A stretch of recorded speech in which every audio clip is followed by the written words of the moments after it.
Buddy Hops by Ben 10. Chapter 1. He remembered it like yesterday. It was years ago when he was in the 5th grade, the last time he saw his best friend. The swing creaked softly beneath Jesse Kingston as he rocked back and forth, the playground emptying as the sun dipped behind the treetops. His friend Tilly sat beside him, her feet kicking at the gravel below. Her smile wavered, but the light in her eyes brightened as she glanced at him. "Thanks for listening, Jesse. You're the best friend I've got." Jesse shrugged, grinning as he flicked a piece of yarn on the little doll she'd made for him. It hung from his fingers, a patchwork mess of vibrant colors and knotted threads. "No problem. That's what friends do." He held it up, inspecting it with a playful smirk. "But this thing is terrifying. What's it supposed to be anyway?" Tilly giggled, nudging him with her shoulder. "It's you. I made it to keep you safe." "Safe from what? Bad fashion?" "Shut up." She laughed harder, her face flushing red. The laughter faded, and a comfortable silence fell between them. Jesse sighed, glancing at the amber-streaked horizon. "My mom wants me home before dark." He stood,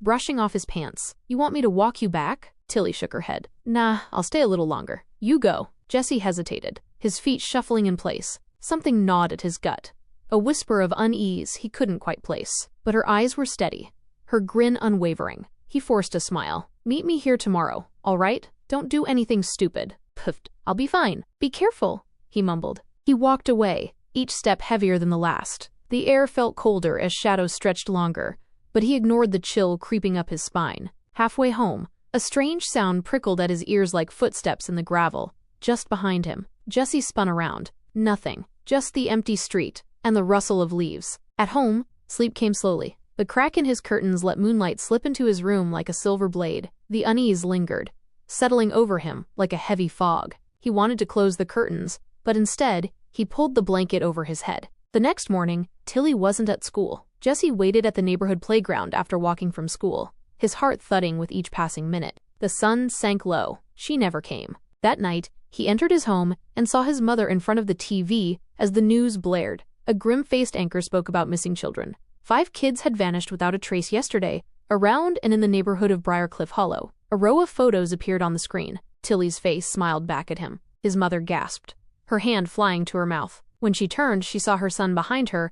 Jesse's eyes glistened with unshed tears. She quickly got up and wrapped him in her arms. "They'll find her," she whispered. The alarm blared, jarring him awake. Jesse's feet hit the floor before he registered the time. He splashed water on his face, staring at the reflection in the mirror. The young man who looked back was a far cry from the boy on that swing. His black locks, tipped with green highlights, framed his sharp features. He had a slim build, and his eyes still carried the weight of memory. His mother kissed his cheek as he bolted out the door. "Don't miss the bus." He ran full speed to the stop, only to find his friend sprinting beside him. Charlotte Mason's pink 2-strand twists bounced as she caught up, her polished, preppy outfit spotless despite her haste. Mariah Campbell followed, her curly afro wild, her tomboyish style as casual as ever. Felix Stockman kept pace, his cornrows neat, his sportswear hugging his toned frame. The bus roared past without slowing. All 4 skidded to a stop, panting as they watched it disappear around the corner. "Seriously?" Charlotte groaned,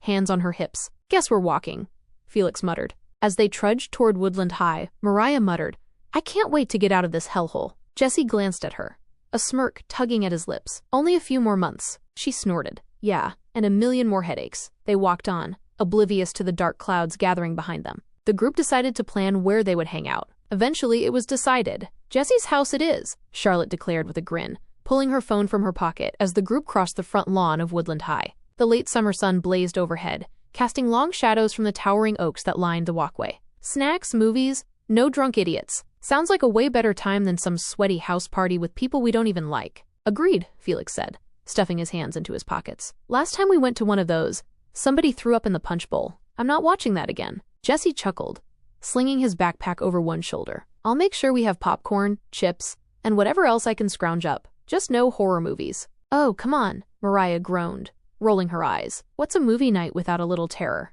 "Yeah, Jesse," Charlotte teased, nudging him. "Afraid of a few jump scares?" Jesse smirked. "I don't need fake horror when I've got Briarcliff Hollow to keep me on edge." They laughed, the easy camaraderie filling the air as they headed inside. Soon, they split up to navigate the crowded halls. "Catch you all later," Jesse called, as he made his way toward his history class. He entered the room and immediately spotted Mr. Perry, the new history teacher, standing at the front with a thick textbook in hand. Mr. Perry wore a crisp button-down shirt and a neat tie, his sharp features framed by short-cropped hair. His enthusiasm radiated as he gestured animatedly, explaining the day's topic. Jessie gave him a nod as he passed. "Good morning, Mr. Kingston," Mr. Perry greeted, a warm smile spreading across his face. "Ready to dive into the past?" "Always," Jessie replied, sliding into his seat. Meanwhile, Mariah wove through the crowded corridors, her art supplies clutched to her chest. She had almost reached the door to her class when a voice called out behind her. "Hey there, sweetheart." She stiffened. The voice belonged to Flash Hendrickson, a notorious bully with a cruel streak as wide as his grin. He leaned casually against a locker, flanked by a few boys and girls, all smirking like predators circling their prey. Mariah turned slowly, her eyes narrowing. "What do you want, Flash?" He spread his arms as if in mock innocence. "Relax. I just wanted to have a little chat. I'm not interested." She shifted her weight, her fingers tightening around her sketchbook. Flash chuckled darkly, his eyes gleaming. "Come on now. No need to act so innocent. Everyone knows your mom was a whore." His grin widened. "The apple shouldn't fall far from the tree." One of the girls sneered, her voice dripping with disdain. "You're wasting your time with her, Flash. We know she's no more than what her mother is. But she'll keep denying it. I wouldn't chase filth like that." She held up her drink, a bright red concoction in a cheap plastic cup. Without hesitation, she tossed it forward, drenching Mariah in sticky liquid. Laughter erupted as the group walked away, their taunts echoing down the hall. Mariah stood frozen, the red liquid seeping into her shirt and dripping from her hair. Her breath came in shallow gasps, as disbelief gave way to burning rage. She dropped her sketchbook. "Hey!" The girl barely had time to turn before Mariah lunged. Her fists swung wildly, and they tumbled to the floor in a flurry of limbs and screams. A crowd gathered instantly, voices shouting as teachers rushed to intervene. "Break it up!" Firm hands pulled Mariah back, but her eyes stayed locked on her target. The girl struggled, her smug expression gone, replaced with fear. "You think you can treat me like that?" Mariah shouted, her voice trembling with fury. "Say it again. I dare you." "That's enough," a teacher snapped, dragging both girls to their feet. "Office, now. Everyone else, get to class," another teacher barked. The crowd dispersed, murmuring and whispering as the excitement faded. Mariah's chest heaved, her eyes still blazing as she was led away. The office was cold, the hum of the overhead lights filling the silence as Mariah sat with her arms crossed, glaring at the floor. Her shirt still clung to her, damp with the sticky red drink that reeked of artificial fruit. Across from her, the girl who had splashed her leaned back in her chair, tapping her foot impatiently, her smugness having returned now that the teachers were present. "Fighting will not be tolerated," the staff member scolded, his sharp gaze shifting between the two of them. "I don't care what started it. You're both lucky you're walking out of here with just a warning. Next time, it's detention or worse." The girl smirked, flicking a glance at Mariah but remained silent. Mariah's jaw tightened, her hands gripping the edge of her seat. "Do you have any spare clothes with you?" the staff member asked Mariah, softening his tone slightly. "Yeah," she muttered. "Good. Go get cleaned up and changed. And both of you get to class. No more trouble." They were dismissed, and Mariah wasted no time slipping out of the office. Her steps were quick and purposeful as she made her way to her locker, grabbing the extra shirt she always kept in her bag. It was plain and simple, but at least it wasn't soaked in sugary stickiness. After a quick change and a splash of water on her face, Mariah headed to art class, her mood still sour but her steps lighter. The familiar smell of paint and pencil shavings filled the air as she entered the room. Students were already settling into their seats, chatting or focusing on their projects. She scanned the room, her eyes landing on an unfamiliar face. A younger girl, clearly a freshman, sat near the back, her large sketchbook open in front of her. She had shoulder-length brown hair and a soft, thoughtful expression as she shaded a drawing with careful strokes. Mariah dropped her bag beside her usual seat and sank into the chair, letting out a weary sigh. "Hey!" a small voice piped up. Mariah glanced to her left. The freshman was watching her with curious eyes. "You okay?" the girl asked. "You seemed kinda upset when you came in." Mariah raised a brow. Yeah, I am fine. You always ask random people how they're feeling." The girl smiled, a hint of nervousness behind it. "Only when they look like they need it." There was a beat of silence before Mariah's lips twitched into the faintest of smirks. "You got a name? Or do you just go around playing therapist?" "Tiffany," the girl replied, holding out a hand as if they were making a formal introduction. "I'm a freshman. You?" "Mariah." She shook the hand, a small laugh escaping. "And I figured you liked art as a profession over therapy, seeing as how you're in this class." Tiffany grinned, her cheeks dimpling. "Fair point. What about you? Why do you like art?" Mariah leaned back in her chair, thinking for a moment. "It lets me get stuff out of my head. Stuff I don't want just sitting there." "That makes sense," Tiffany said, her tone thoughtful. She hesitated, then added, "I like drawing things that make me happy. It helps when things aren't so great." Mariah glanced at her again, her expression softening. You're cool, Tiffany. We should hang out more at school. Tiffany's face lit up, her smile bright and genuine. Yeah? That'd be awesome. For the first time that day, Mariah felt a bit of the heaviness lift. She picked up a pencil and tapped it lightly against her sketchbook. All right, Tiffany, let's see if you can actually draw as well as you talk. The late summer sun blazed down on the field behind Woodland High School, where the cheerleading team and the marching band were gathered for the back-to-school performance practice. Charlotte Mason wiped sweat from her brow, the pink-dyed twists of her hair clinging to her damp skin. She dropped onto the grass, catching her breath after an exhausting routine, her legs aching from countless jumps and flips. As she stretched out her arms, 3 shadows loomed over her. Charlotte looked up to find Nyla Tran, one of the most popular girls at school, flanked by her ever-present entourage. Nyla's perfectly styled hair gleamed under the sun, and a smirk curled her lips as she crossed her arms over her chest. Look at you, Nyla drawled, sitting there all smug. Like you think you're better than the rest of us. Charlotte blinked, frowning. I don't think I'm better than anyone. Nyla snorted. Please, don't act so humble. Everyone knows you learn the routines faster than anyone else. You're making the rest of us look bad. The girls behind Nyla giggled, one of them whispering, yeah, maybe try not being a show-off for once. Charlotte felt her chest tighten, the familiar weight of insecurity pressing down. I'm just doing my best, she said quietly. Well, maybe tone it down a bit, Nyla snapped, her eyes flashing. Nobody likes a teacher's pet. With a flip of her hair, she turned on her heel, her friends following with laughter, trailing behind them. Charlotte stared after them, her fingers curling into fists. She pressed her lips together, willing herself not to say anything that would get her into trouble. Hey, don't let her get to you, a voice said from behind. Charlotte turned to see 2 girls from the squad, Gabrielle and Jasmine, approaching. Gabrielle offered a kind smile, while Jasmine gave a dismissive wave in Nyla's direction. Nyla's just jealous, Jasmine said. She hates that you learn faster than she does. She's used to being the best, and you're making her look bad. Charlotte managed a small smile. Jealous, huh? Yeah, Gabrielle added, sitting down beside her. Plus, she's related to the Tran brothers, those rich jerks who think they own the school. They often get into conflict with other rich family members at school, like the Prince siblings. It's where she gets that massive ego from. Charlotte let out a soft chuckle. Figures. Don't worry, Jasmine said. You've got more talent in your little finger than she has in her whole body. Thanks, Charlotte whispered, feeling a bit of the tension melt away. Meanwhile, across the field, the band was hard at work. Felix Stockman, dressed in his Woodland High marching band uniform, stood in his section with the snare drum strapped to his chest. His hands gripped the sticks tightly, his knuckles white, as he struggled to keep the beat. Ba-da-da-dum-dum.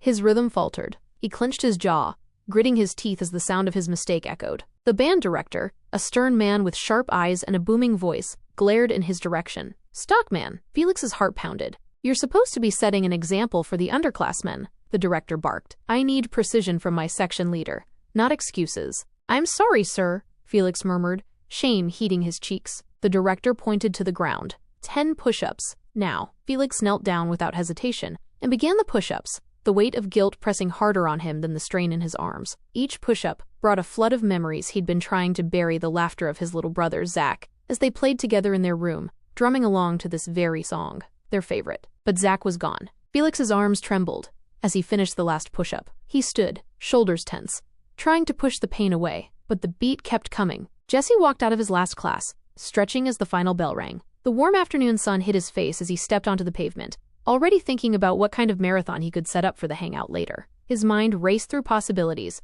maybe a mix of mature shows for laughs, action, or even a little horror, but something nostalgic tugged at him. His thoughts settled on 2 shows from his childhood, Sponge John and Buddy Hops. Those were the ones. Sponge John had always been his favorite, a bizarre, chaotic underwater comedy that somehow managed to be both ridiculous and smart at the same time. It had exploded in popularity, captivating audiences young and old in a fraction of the time other shows took to find their footing. But Buddy Hops, that was something else entirely. Even after nearly a century since its debut, Buddy Hops remained a cultural phenomenon. The show, with its rubber hose animation style, had captivated generations of kids.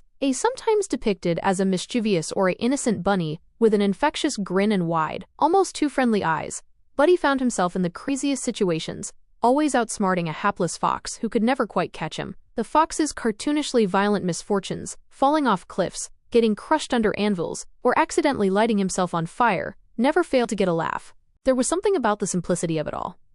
The slapstick humor, the bouncy soundtrack, the way Buddy's ears would twist like pretzels whenever he was thinking of a solution to a problem. Some people loved Buddy for his charm and cleverness. Others found his smile too adorable. Jesse remembered late-night reruns with his sister, both of them giggling uncontrollably as the fox took another pie to the face. They were older now, and his sister was in college. He misses her a lot and often calls her when she isn't busy.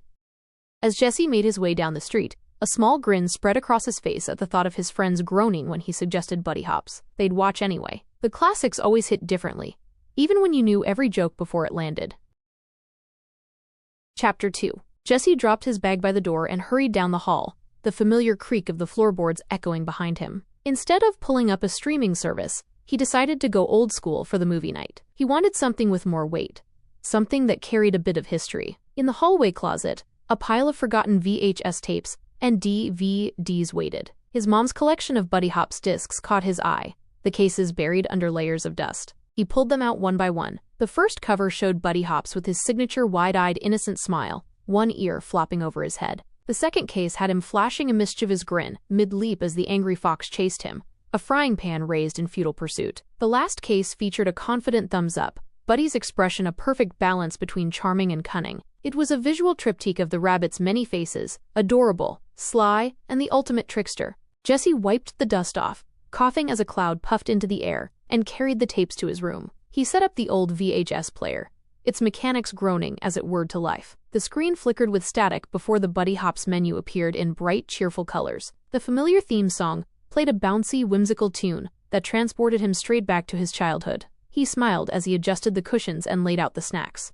Chips, candy, and a massive bowl of popcorn. He made extra space for whatever his friends would bring. The doorbell rang. He rushed to answer, finding Charlotte, Mariah, and Felix standing there with bags of chips and soda bottles in hand and backpacks on their backs. "Come on in," Jesse grinned, stepping aside. They piled inside, dropping their stuff in the kitchen before greeting his mother. She gave them a warm smile as she grabbed her purse. "Y'all behave. I'm running a few errands. Don't burn the house down, okay?" "We'll try," Jesse teased. After she left, they carried everything to his room. The snacks crunched underfoot as everyone got comfortable. Charlotte's eyes lit up when she saw the TV screen. "Wow," she whispered, the nostalgic menu glowing in front of them. "I haven't seen Buddy Hops like this in years. Look at that menu. It's like I'm 10 all over again." Felix laughed. "It even has the grainy old-school graphics. They don't make stuff like this anymore." Mariah leaned back, holding a can of soda. "I forgot how much I loved this show." Everyone did. "Classic," Jesse agreed, picking up the remote. "Let's start with the first episode.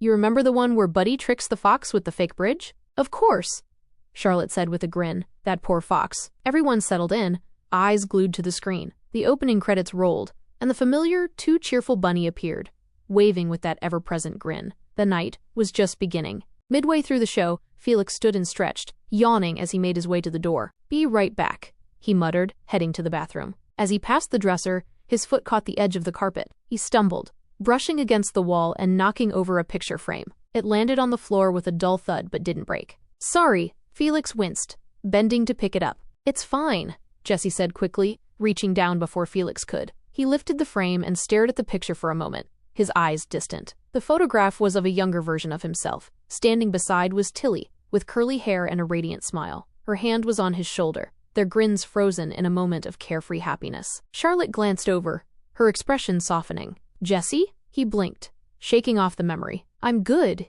he murmured, placing the picture back on the shelf. He straightened it with extra care before turning away. Felix watched him for a beat, concern flickering in his eyes, but said nothing. Instead, he slipped out into the hallway, his footsteps growing faint as he walked. The hallway felt longer than usual, the shadows stretching unnaturally in the dim light. As he passed the old, dusty mirror near the closet, flickers of memory danced in his mind, images of nights spent with his brothers, Zach and Damien, all of them crowded on a small couch, laughing at the antics of Buddy Hops. Zach would drum his fingers to the beat of the theme song, while Damien mimicked the fox's exaggerated expressions. Felix smiled faintly, the warmth of those memories clashing with the ache in his chest. He exhaled and entered the bathroom, splashing cold water on his face before making his way back. When he returned, Mariah was checking her phone. She sighed. "My mom called. I've got to head home. She needs me to watch Nina while she runs errands." Felix frowned. "You sure you can't stay?" "She said it won't take long," Mariah said, grabbing her bag. "If she doesn't take forever, I'll come back." She smiled apologetically as she slipped on her shoes. "Save some popcorn for me." Mariah was a little annoyed to leave. Her and her mother sometimes didn't get along. That didn't mean they still don't love each and wouldn't do anything for the other. Jesse walked her to the door. "Be careful," he said, watching as she disappeared into the night. Back inside, he and Charlotte settled back into their spots. The TV screen flickered as Buddy Hops bounced across it, his smile filled with life. Mariah unlocked the door to her house and stepped inside. "I'm home," she called. Her mother was already gathering her things. "Thanks, Mariah. Nina's food is in the microwave if she gets hungry," she said, pulling on her coat. "Oh, and one more thing. She's been talking about some new imaginary friend. Don't worry if she starts talking to herself." Mariah raised an eyebrow. "Imaginary friend?" Her mom shrugged. "Kids have wild imaginations. It's nothing." Mariah nodded slowly, watching her mother leave. The door clicked shut, and the house fell silent. "Mariah!" A small voice called from the living room. She turned and saw her little cousin Nina, who her mother had been watching while her aunt was out of town. Nina was sitting on the floor, her wide eyes reflecting the glow of the TV. A strange old-fashioned cartoon was playing, one she easily recognized. "Hey, Nina," Mariah smiled, dropping her bag. "You watching Buddy Hops?" Nina turned slowly, her small fingers gripping a stuffed bunny. "Buddy wants to play." Mariah smiled. "Buddy?" Nina nodded. Her eyes didn't blink. "He says you can play too." Mariah forced a smile and nodded. "Sure, we can play with him, but how about you eat first?" Nina grinned. "Okay." She picked up the Buddy Hops plushie and carefully placed it in the chair next to her at the mini table. With a giggle, she set a tiny plastic tea mug in front of it, pretending to pour. "Here you go, buddy," she whispered. Mariah chuckled, heading to the kitchen. She started the microwave and leaned against the counter, trying to shake off the eerie feeling lingering in the back of her mind. Her mother's warning about Nina's imaginary friend echoed in her head. The microwave beeped. She grabbed the food and walked back into the living room, but paused when she heard Nina talking softly. Mariah frowned. "Nina, who are you talking to?" Nina, standing by the open curtains, glanced over her shoulder. "My other friend." Mariah's heart skipped a beat. She stepped closer, peering out the window but seeing no one. The street was empty. The trees swayed gently in the evening breeze. She closed the curtains firmly. "Come sit down and eat, okay?" Nina obediently sat at her table, the Buddy Hops plushie still smiling next to her. Mariah lowered herself into the tiny chair across from her. "When did you meet your imaginary friend?" Mariah asked, trying to keep her voice casual. "Since Mommy brought me here," Nina said, scooping up a bite of food. "He's funny. He kept waving at me to open the window." Mariah's stomach tightened. "What do you mean?" Nina demonstrated a slow, cartoonish beckoning motion with her hand. "He waved like this."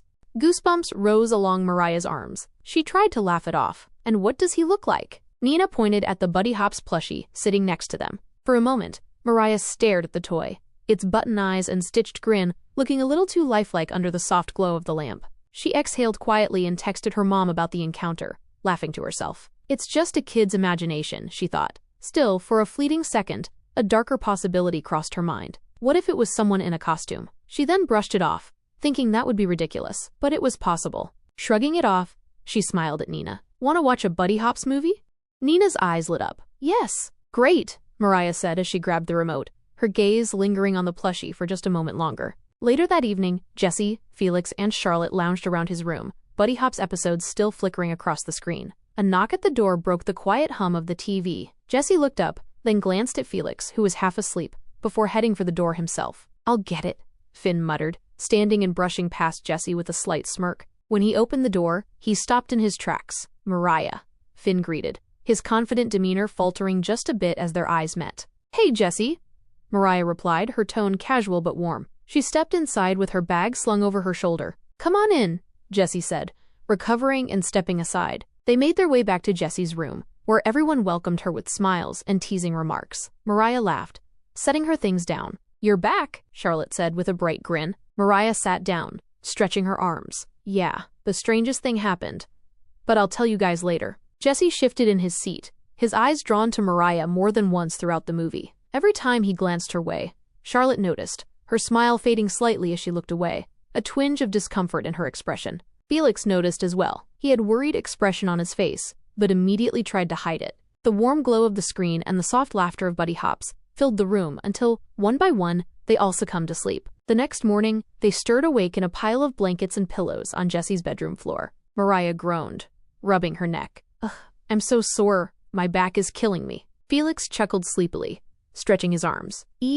I am used to it." Charlotte sat up, running a hand through her messy hair. Jesse yawned, grabbing a shirt from the chair next to him. "You guys know we have a sofa, right? You didn't have to sleep on the floor." Felix shrugged. "We didn't think we'd all pass out like that." They gathered their things, quickly changing into the school uniforms they had wisely packed the night before. After a hasty breakfast, they made their way to the bus stop, the morning air cool and crisp. "Man, I slept wrong," Mariah grumbled, rolling her shoulder as they walked. Felix smirked. "I've slept on worse." The bus rolled up to the stop, its doors creaking open. They climbed on, settling into their usual spot in the back. As the bus rumbled to life, Mariah leaned forward, her expression serious. "So," she began, glancing at them all, "let me tell you what happened with Nina yesterday. It was weird." Jessie raised an eyebrow.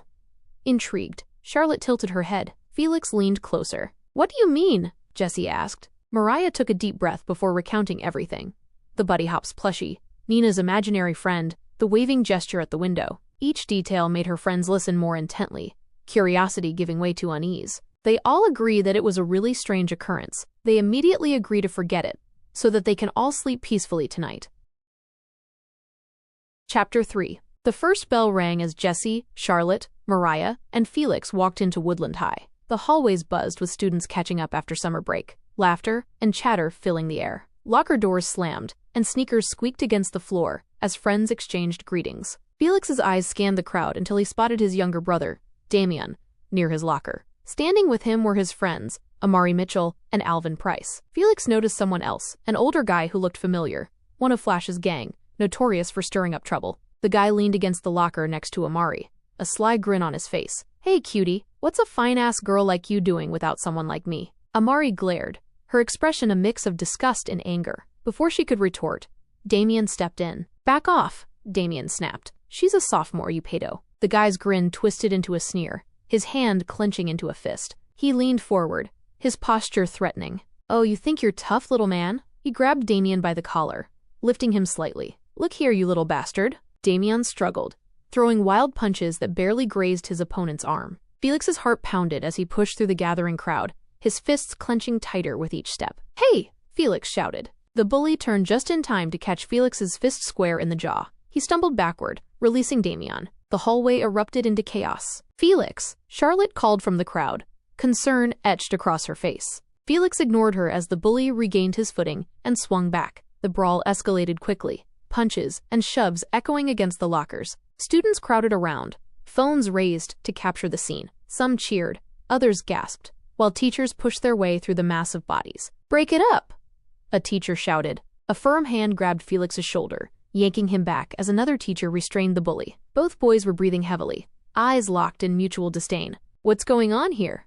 a stern voice demanded. "They were fighting," one of the onlookers eagerly reported. The teachers exchanged glances. One, a middle-aged man with glasses, sighed. "Second fight in 2 days. This is getting out of hand. I think it's time for a school-wide meeting," the other teacher suggested, her tone sharp. "And these two need to learn there are consequences." Felix and the bully were marched toward the office, the crowd parting to let them through. Jessie, Mariah, and Charlotte followed at a distance, worry etched on their faces. In the office, the principal's voice droned about respect and responsibility, but Felix barely listened. His knuckles throbbed, and his anger simmered just beneath the surface. "After-school detention for both of you," the principal finally said. "One more incident, and it's suspension. Got it?" They nodded. Felix clenched his fists again, not in anger but in frustration. He had protected his brother, but the cost was high. As they left the office, Damian caught Felix's eye. "Thanks," Damian muttered, his voice low. Felix forced a smile, patting his brother on the shoulder. "Any time, little man."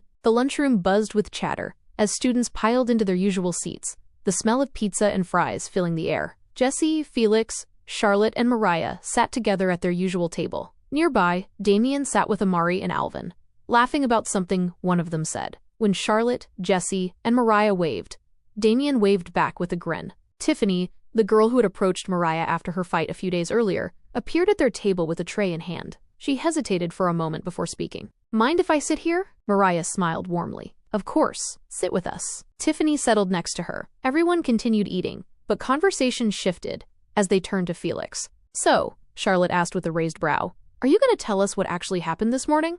Felix sighed, putting down his drink. "Damian was dealing with some creep. The guy grabbed him, so I stepped in. I didn't think about it. I just swung." "Flash's crew?" Jessie guessed. Felix nodded. "Yeah, they're always stirring up trouble. I swear I hate that guy." "Everyone does," Charlotte said, her voice bitter. "He's a menace, but he's also a coward. He only picks on people he thinks can't fight back." Mariah reached into her tray and pulled out a cookie, offering it to Tiffany. "Want one?" Tiffany blinked, surprised, before smiling. Thanks. She took the cookie just as a shadow fell over them. Well, look who we have here, a sneering voice said. Everyone stiffened. Mariah's jaw clenched as she turned to see Flash standing behind her, his eyes gleaming with malice. I see you've got another hot friend, he said, glancing at Charlotte. Is she like you and your mom? Jesse's eyes flashed with fury. Watch your mouth. Flash ignored him, reaching down to grab Mariah's lunch tray. He gave her a mocking grin. Thanks for the donation. The tray's contents tumbled into his hands, and he took a bite of her sandwich. Jesse shot to his feet,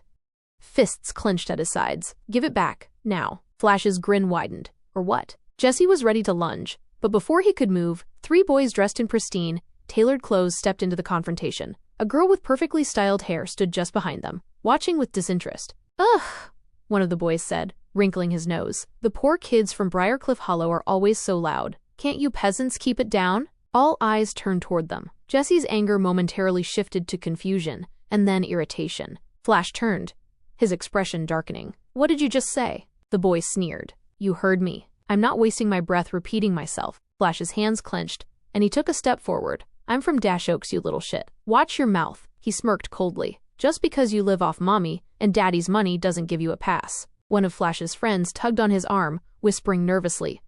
Don't start with them, man. Their family probably has connections. The boy, unmistakably one of the Prince siblings, smirked, looking completely unfazed. Good advice. Know your place, hollow rat. The Prince siblings turned with practiced elegance, their expensive shoes clicking against the floor as they walked away. All but one. Sebastian Prince lingered behind, his posture relaxed, yet exuding a sense of superiority. With a slim build and a short, curly afro that framed his smug face, he surveyed the group with a disdainful sneer. His designer clothes, immaculate and tailored, seemed more suited for a luxury gala than a public high school. Pitiful, he muttered, shaking his head before turning on his heel to follow his siblings. Flash glared after him. Arrogant little pricks, he muttered under his breath, his fists curling tightly. Felix's lip twitched in irritation. Rich assholes think they own the world. For a moment, there was only tense silence between them, a crackling air of anger left behind by the prince's departure. But Jesse's focus snapped back to Flash. Give Mariah her tray back, Jesse demanded, his voice sharp.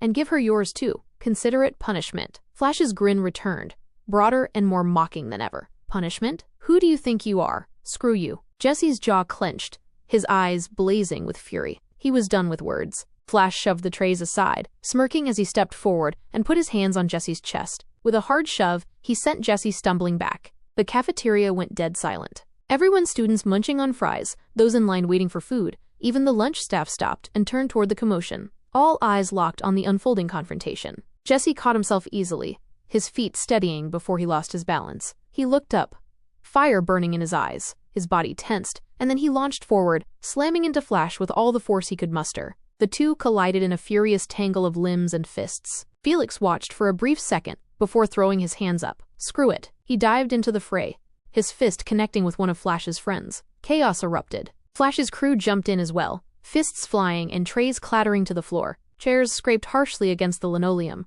and gasps and shouts filled the air. Students pushed closer to get a better view, forming a tight circle around the brawl. It didn't take long for staff members to intervene. Lunch monitors and teachers stormed into the crowd, prying the boys apart with urgent shouts. One teacher grabbed Jesse by the shoulders, hauling him back as he struggled against their grip. Felix was wrestled away from his opponent, his chest heaving as adrenaline coursed through him. Flash stood with a hand pressed to his nose, blood seeping between his fingers. His eyes narrowed in rage, but he didn't dare make another move, as the vice principal loomed over him. Enough! The staff member barked, her voice cutting through the noise like a knife. Jesse, Felix, and Flash were marched to the office, bruises forming on their arms and faces. In the principal's office, the tension hung as thick as smoke. The adults behind the desk folded their arms, their gazes sharp and unforgiving. Mr. Stockman, one staff member said, her tone heavy with exasperation. What did we tell you this morning? Felix remained silent, his face unreadable. Jesse kept his eyes straight ahead, refusing to look at anyone. After a stern lecture, the principal straightened his glasses. We've had enough. This is the second incident in the past 2 days, and it's clear none of you are learning from it. His eyes swept over all of them. You're all suspended for 3 days. No exceptions. You're going home today. The tension from the fight lingered long after the brawlers were separated. Jesse and Felix, standing side by side in the principal's office, exchanged glances with the group they had fought. No words were spoken, but the glares and clenched jaws told the entire story. When the verdict of suspension was announced, there was no arguing, just a heavy silence filled with resentment. Their parents were contacted, but with no one able to pick them up immediately, Jesse and Felix were allowed to walk home. As they stepped into the hallway, the echoes of earlier chaos still seemed to reverberate. The two didn't speak to one another, their mutual anger simmering just beneath the surface, as they pushed through the crowded corridors toward the exit. Back in the cafeteria, Mariah stood with Tiffany and Damien, surrounded by concerned faces. "Are you okay?" Tiffany asked softly, her eyes wide with worry. "I'm fine," Mariah replied with a small smile, brushing a strand of hair from her face, as if to wave off the weight of the incident. Damien clenched his fists. "Those guys are just cowards who pick on people because they're weak. Don't let them get to you." "I won't," she said firmly. "I promise." A lunch monitor's sharp voice broke through the cluster of students. "Everyone, get to your classes, now." The crowd dispersed reluctantly, muttering under their breath about the unfairness of it all. "I'll walk you to your next class," Mariah told Tiffany, her hand resting gently on the girl's shoulder. Tiffany smiled gratefully. "Thanks." Meanwhile, Charlotte moved quietly down the hall to her own classroom. Her mind, however, was far from focused on the day's lessons. She thought of Jesse, his face bruised but defiant, and the anger that had fueled the fight. Felix had been there too, of course, but it was Jesse's face that haunted her. She sighed, biting her lip. Woodland High had a long-standing problem with bullying. The staff's idea of handling it was to punish everyone involved equally, no matter the circumstances. Defenders and aggressors alike were treated the same, as if fighting back wasn't sometimes the only option. It was unfair, frustrating, and exhausting. The so-called family meeting that followed the fight was a predictable farce. The teachers and administrators spoke in dull, scolding tones about respect, conflict resolution, and consequences. Most students stared blankly at their desks, rolling their eyes, or doodling in notebooks. A few whispered under their breath, ignoring the lecture entirely. When the meeting finally ended, the hallways filled once more with weary, annoyed students. Those without extracurricular activities or after-school obligations were dismissed early. The walk home for many of them would be a long one, filled with unspoken thoughts and simmering frustrations. But for Jesse and Felix, who shared both bruises and the bitter sting of injustice, it was the weight of consequences and the cost of fighting back that would follow them home. As Mariah walked toward the front of the school, she caught sight of a group of girls harassing Tiffany near the bike rack. From a distance, she saw them smack the notepads from Tiffany's hands,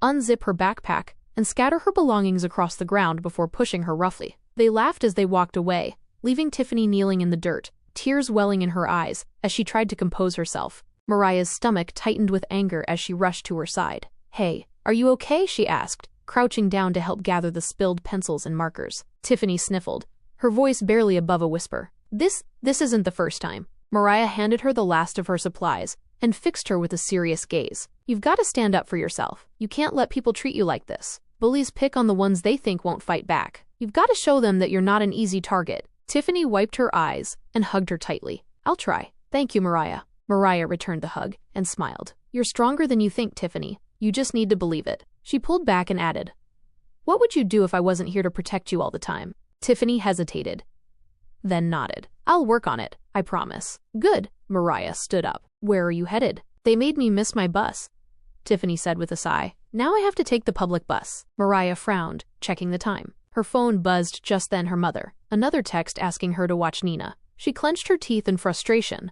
but forced herself to stay calm. "I'd wait with you," Mariah said, "but I've got to get home. I'll stay next time, I promise." She placed a reassuring hand on Tiffany's shoulder. "Stay safe, keep your eyes open, and remember, stand your ground. Even if you lose, they'll think twice next time." Tiffany nodded. "I will." As Mariah left, Tiffany headed to the nearby bus stop. The shadows were growing long as twilight settled over the city. She stood alone, gripping her bag tightly. A rustling sound broke the silence. She turned sharply toward the noise, her eyes narrowing as she looked into the dim space between two buildings. Her breath caught. There, partially hidden behind the corner of a wall, was her mother smiling and waving at her to come closer. Confused, Tiffany called out, "Mom? What are you doing here?" The figure didn't answer. Instead, her mother stepped farther back into the shadows, disappearing behind the building. Tiffany's heart pounded as she moved forward slowly. Every instinct told her to stay put, but her feet carried her forward. "Mom?" She turned the corner. Her eyes widened in terror as she beheld something wrong.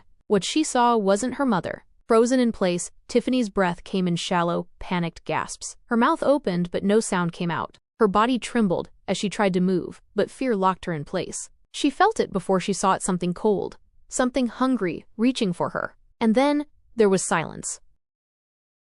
Chapter 4. The air was heavy with silence in the Stockman household, as Felix sat on the worn-out couch next to Damien. His His younger brother had fallen into a light sleep, his head tilted to one side, breathing softly. Felix's gaze drifted to the window, the dim glow of streetlights barely cutting through the darkness outside. His mind, however, was far from the present. He remembered Zach. The memory hit him like a punch to the chest. Zach stepping in front of him, fists clenched, protecting him from bullies back when they were kids. Felix could still see the fierce look in Zach's eyes, the way he fearlessly defended his little brother. That was before everything went wrong. The image of Zach's face blurred in his mind, replaced by the haunting memory of his death. Felix clenched his jaw and balled his fists, wishing desperately that he could go back. Fix it. Stop it from happening. He had been too young, too scared, too helpless. Now, no matter how many fights he won, it didn't feel like enough. He closed his eyes and took a shaky breath. Across town, Jesse lay sprawled on his bed, staring up at the ceiling. His hands rested behind his head, but his mind offered no rest. He drifted back to a simpler time, standing by the ice cream truck with Tilly, holding her small hand, as they both eagerly waited for their cones. The memory felt warm, a rare piece of joy. He remembered the smile on her face when she got her strawberry swirl, how she squealed in delight before it slipped from her hands, splattering onto the pavement. Without thinking, he had handed her his own. He smiled faintly at the thought, but the memory darkened. He remembered how her laughter faded when she mentioned her father, the bruises that her mother tried to hide. Her words echoed in his mind. "He doesn't treat us good, Jesse." The same anger he had felt back then began to rise in his chest. His thoughts shifted, and now he saw his own father, the man who had tossed them out like trash, the man who barely showed up, and when he did, brought nothing but pain. Jesse felt the sting of those visits, his father pretending to care, putting on a facade of kindness until a single wrong word or action flipped the switch. His grandmother would do most of the punishing whenever he made a mistake with her, since he and his sister was with her more. Sometimes when he came and punished them, she would even act as if she was protecting them from him. They always found her to be a confusing woman. Many people who knew her did. The deeper he thought, the hotter the rage burned. He hated his father, the way he had treated his mother, the way he made her cry, the way he still had control. Jesse clenched his pillow, his body trembling with fury. He wanted to hurt him, make him pay for every unforgivable thing he had done. But he lay there, helpless under the weight of it all. Jesse looked at the doll Tilly had gave him the day she disappeared. It was on the shelf with its head tilted, staring at the floor. Jesse stared at it for a moment, before drifting off to sleep. Charlotte, still damp from her shower, quickly dressed in her clothes as the last of the cheerleaders left Woodland High. The locker room felt hollow and cold. She dried her hair with a towel, stuffing her cheer bag as fast as she could. Slinging it over her shoulder, she stepped into the empty hallway. Suddenly, the overhead lights flickered, buzzing with an almost sentient hum before shutting off entirely. Her stomach clenched. That's strange, she thought. They never turn off the lights this early. Her thumb found her phone's power button, the flashlight casting a narrow beam that barely cut through the surrounding darkness. The glow jittered as her hand shook,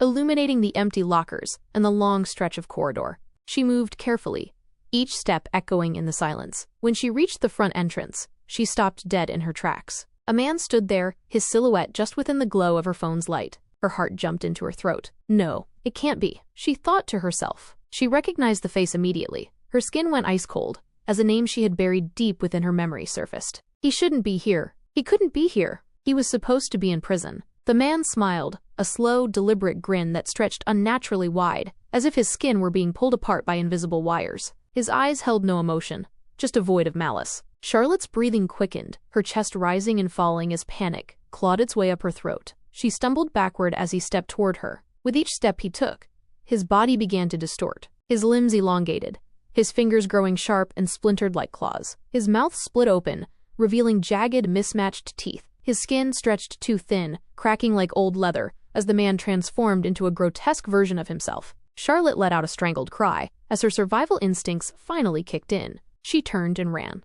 Her feet pounded against the floor as she sprinted down the hallway. The creature's footsteps followed heavy, relentless, and impossibly fast. She didn't dare look back. She rounded a corner, lungs burning, legs screaming, until she spotted the girls' restroom. She threw herself inside, slamming the door shut with trembling hands. The silence pressed in around her. She crept into a stall and locked it, her breath coming in ragged gasps. The restroom was almost pitch black, her phone light casting eerie shadows on the tiles. She clutched it tightly, trying to still her shaking hands. Did it follow me in here? Her ears strained. For a moment, there was nothing. Then, slow, deliberate footsteps, each one closer than the last. Her heart threatened to explode as the footsteps stopped outside her stall. Her pulse thudded in her ears. She bit her lip to keep from making a sound. The door rattled violently. Charlotte pressed her back against the stall wall, her hands covering her mouth as tears streamed down her face. The banging grew louder, harder. She sobbed silently, her chest heaving, and then it stopped. She opened her eyes,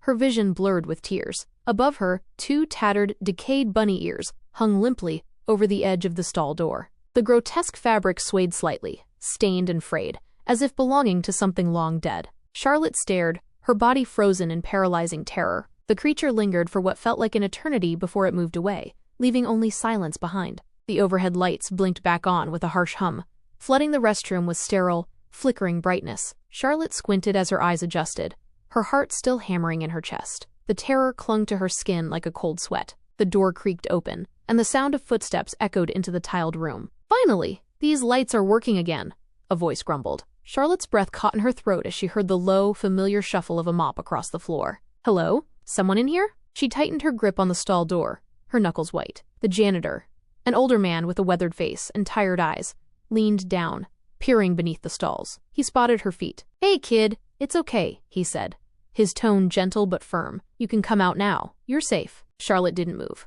"Come on," he urged. "I'm here. No one else is." Her whole body trembled. Every instinct screamed at her to stay hidden, but the rational part of her mind clawed its way through the panic. Slowly, her fingers fumbled with the lock. She pushed the stall door open, just a crack. The janitor stepped back, hands raised in a show of peace. His eyes softened when he saw her tear-streaked face. "You all right, kid?" Charlotte stepped out, her legs weak and unsteady. She opened her mouth, but her voice felt trapped somewhere between her lungs and her throat. After a moment, she whispered, "The man." The janitor frowned. "What man?" Her eyes darted around the room, her breathing still ragged. "He was here, but he changed." The janitor's expression darkened with concern. He pulled out his walkie-talkie. "We need a sweep of the building. Got a student here saying there might have been an intruder." He guided her out of the restroom, keeping a hand on her shoulder. "Let's get you somewhere safe." The next morning, Felix stood at the bus stop with Damien, his hands shoved into his pockets as he leaned against a street lamp. His eyes darted around,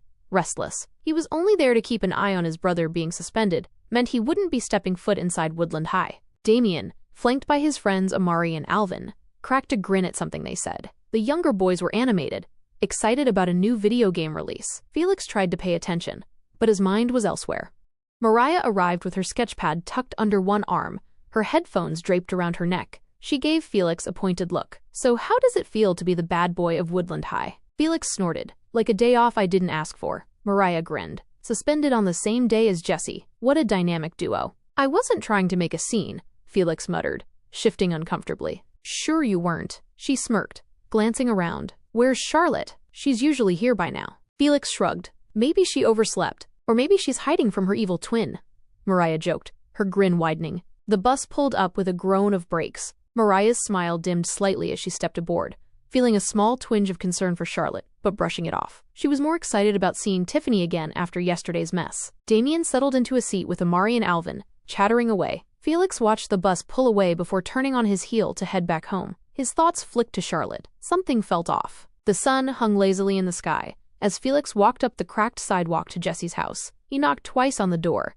the hollow sound echoing through the quiet neighborhood. Moments later, the door creaked open, revealing Jesse with tired eyes and messy hair. Felix gave a half smirk. "Morning, sunshine?" Jesse scratched the back of his head. "What's up? You want to go check on Charlotte?" Jesse stepped outside, pulling the door shut behind him. "Yeah, let me grab my stuff." As they walked, the streets of Briarcliff Hollow bustled with the usual weekday morning activity: neighbors tending to yards, kids riding bikes, and stray dogs meandering. The two moved in comfortable silence before Felix broke it. "Man, I still can't believe Flash got us suspended," Felix said, kicking a small rock down the sidewalk. "Tell me about it," Jesse sighed. "Dude was asking for it, though." "True," Felix agreed. He grinned mischievously. "And Mariah tries to act like she didn't care, but we both know she was grateful we stepped in." Jesse nodded but didn't say anything. His mind drifted to Mariah, the way her eyes sparked when she was passionate about something, her determined grin, even her sarcastic wit. He thought about her often, maybe more than he should. "You good?" Felix asked,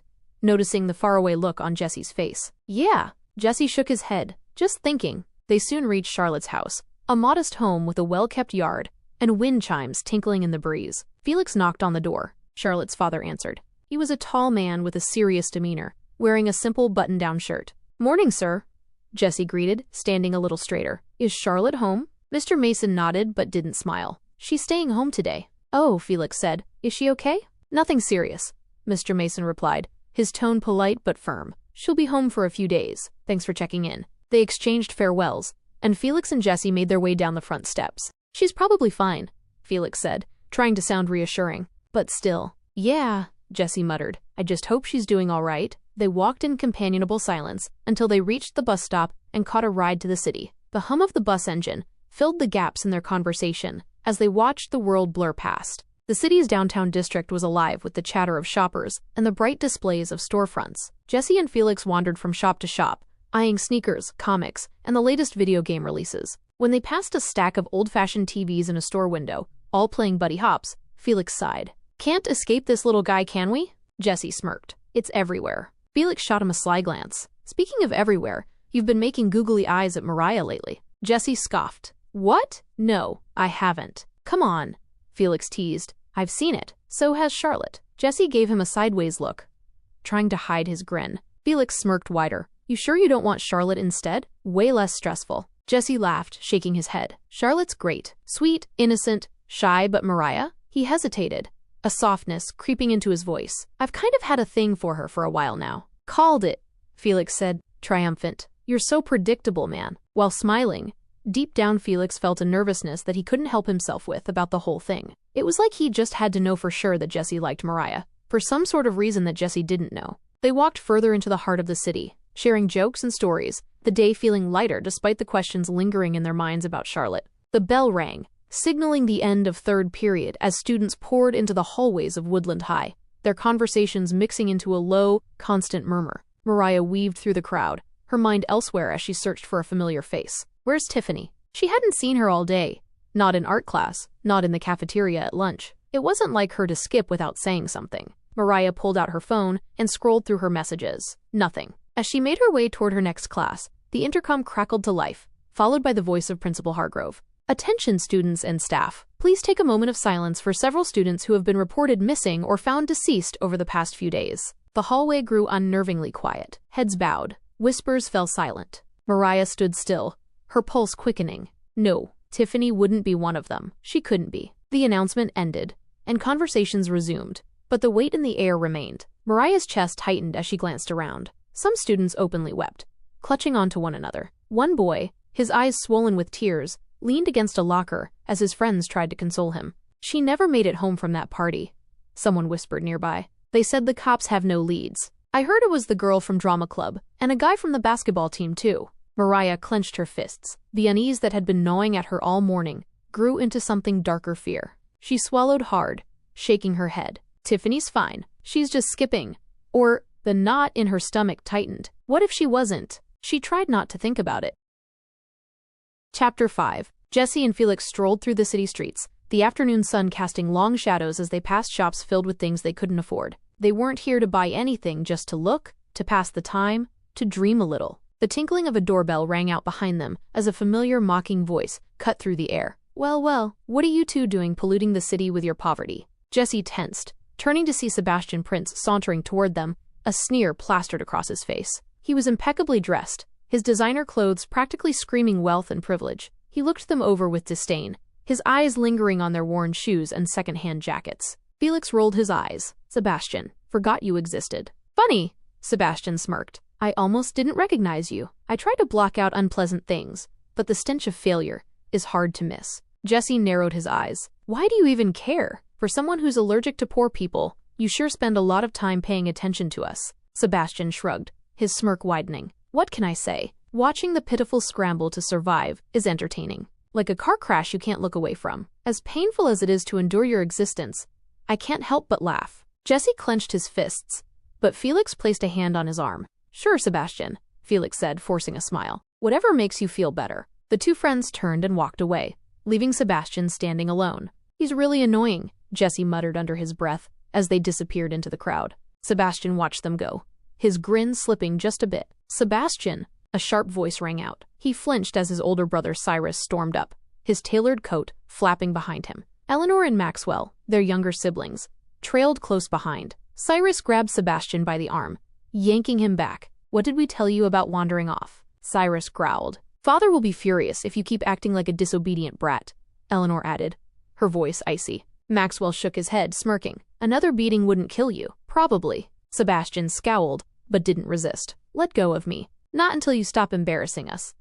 Cyrus snapped. You may not care what happens to you, but the rest of us do. Stay in line or you'll answer to father. Grinding his teeth, Sebastian glanced back once more, but Jesse and Felix were long gone. His irritation simmered as he let himself be dragged away, resentment brewing behind his carefully composed expression. Mariah stepped off the bus, her heart lighter than it had been earlier in the day. The sun had begun its slow descent, casting a warm, golden glow over Briarcliff Hollow as she walked the familiar cracked sidewalks toward her house. She passed children playing in front yards and neighbors chatting on porches. The comforting normalcy masked the darkness that loomed over Smokestone City. Inside her home, the door clicked shut behind her, and the weight of the day settled back into her shoulders. She kicked off her shoes, grabbed a drink from the fridge, and made her way to her room. Dropping onto her bed, she grabbed the remote and turned on the TV, her fingers moving absent-mindedly as she flipped through channels. Cartoons, a rerun of an old sitcom, a local talk show. Finally, she paused on the news, where the anchor's somber tone cut through her thoughts.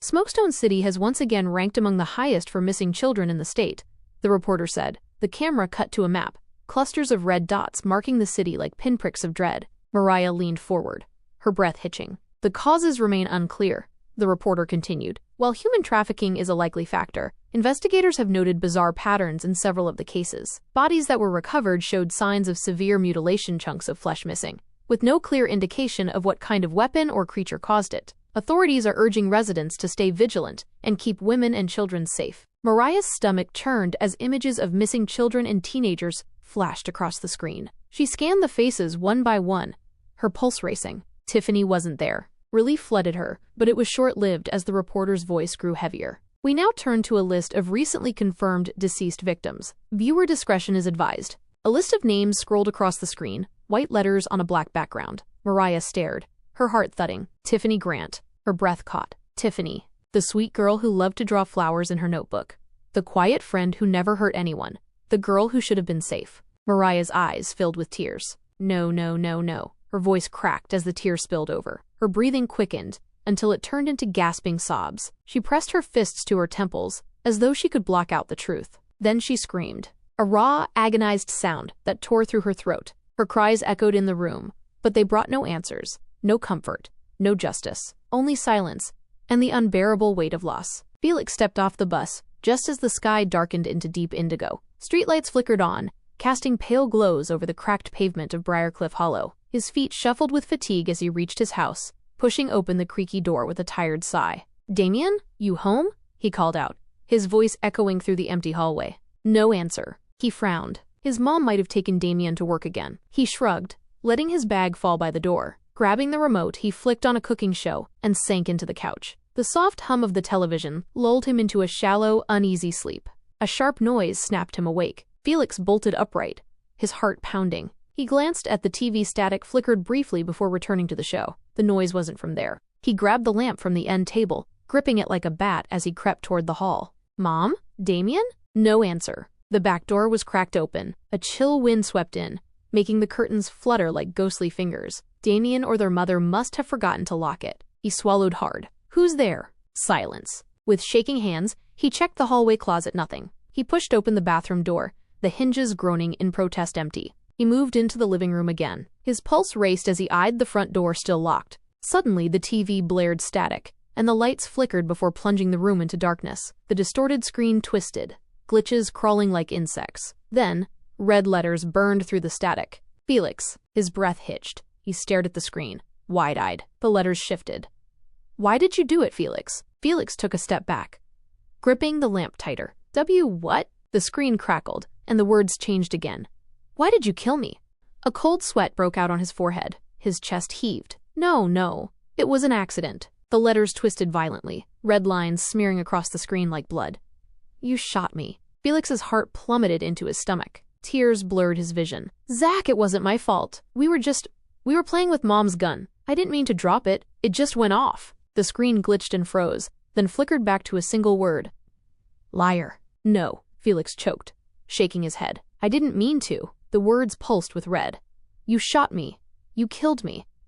I thought you loved me. The screen shattered into pure static, the sound like 1,000 whispers clawing at his mind.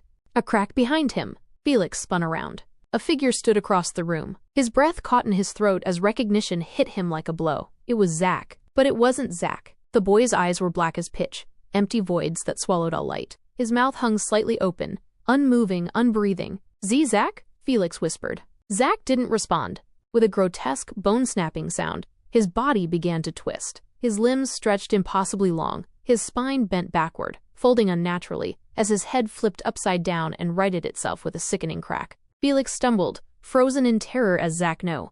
The creature lurched forward, moving like a spider, its long limbs skittering across the floor. Panic surged. Felix scrambled for the front door. His fingers fumbled with the lock, heart racing as he felt the creature's breath at his back. The lock clicked. He yanked the door open, darted outside, and slammed it shut behind him. Chest heaving, he turned and ran, never daring to look back. A new school week had started. The bus ride to Woodland High was unusually quiet. Jesse sat by the window, the cool glass pressing against his forehead as he watched Smokestone City's streets blur past. Normally, the bus buzzed with conversation and laughter.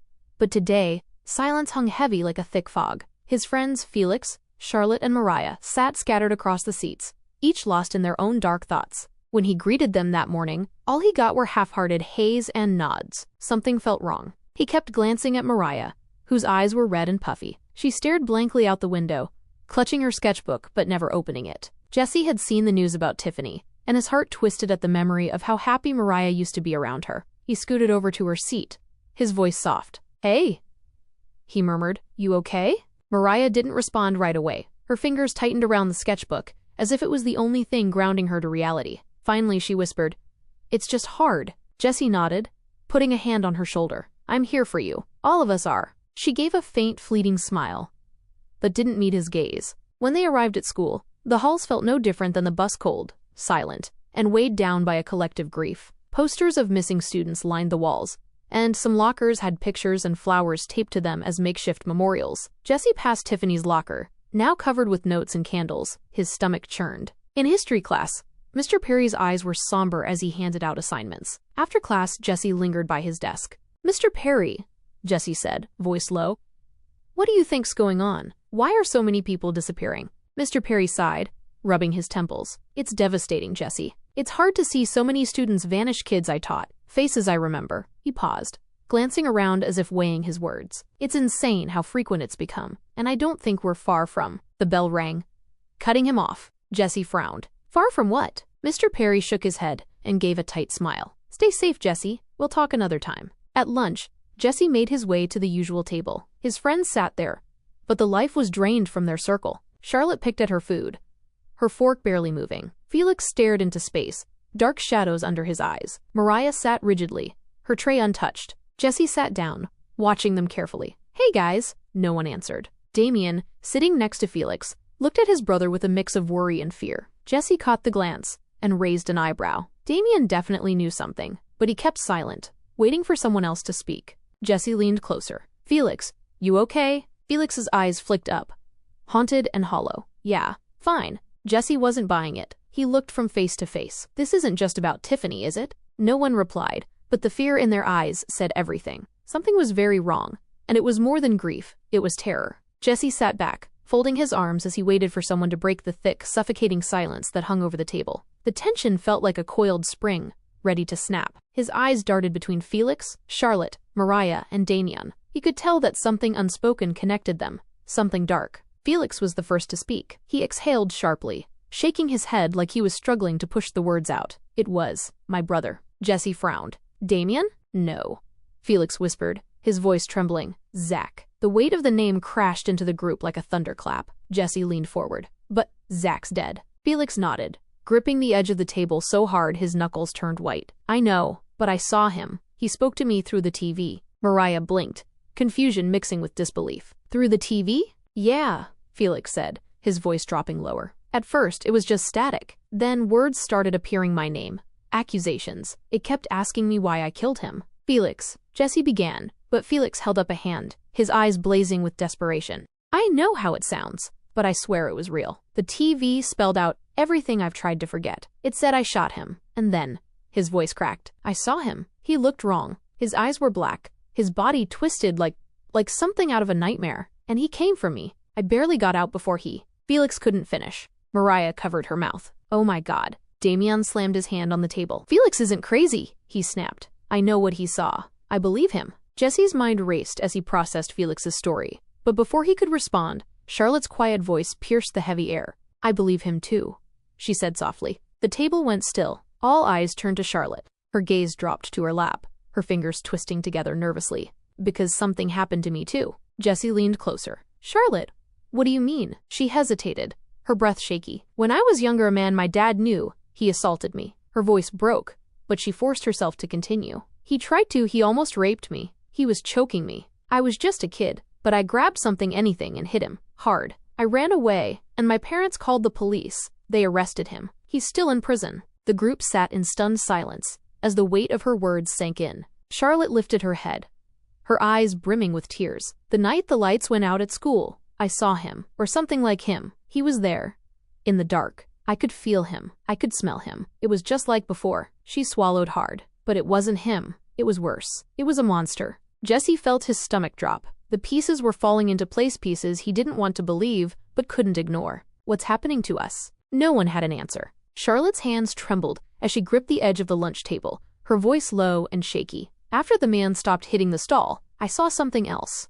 She swallowed hard, her wide eyes darting between her friends. There were bunny ears, just above the top of the stall door. Everyone sat in stunned silence. Felix furrowed his brow. Bunny ears? Charlotte nodded slowly. They weren't normal. They were long, floppy like a cartoon rabbit, but... She shook her head. Something was wrong. They didn't move right. Mariah's heart skipped a beat, her breath catching in her throat. Bunny ears? She whispered. Her mind raced back to Nina's innocent voice. My friend has bunny ears. He's funny, but he scares me sometimes. Her stomach clenched. My little cousin. She talked about an imaginary friend. She looked around the table, her face pale. She said he had bunny ears and big eyes, and that he looked like Buddy. Buddy Hops? Jesse's voice dropped, his tone darkening as dread settled over the group. You think? Mariah nodded. She said he was always there, always watching. At first it was fun, but then she got scared. Her eyes filled with fear as she looked at her friends. What if it wasn't just in her head? The group sat frozen, their minds working through the horrifying connection. Buddy Hops, Felix whispered, the name falling from his lips like a curse. The cartoon rabbit we and the rest of the world all know and love? This isn't anything like the one in the cartoon, Jesse said, his voice tense. Think about it. Tiffany's gone. My childhood best friend, Tilly. He trailed off, unable to finish the thought. Charlotte hugged herself tightly. It's real, she whispered. Whatever it is, it's real. The table remained silent, each of them drowning in their own thoughts. The dots were connecting, and the picture forming in their minds was worse than anything they had imagined.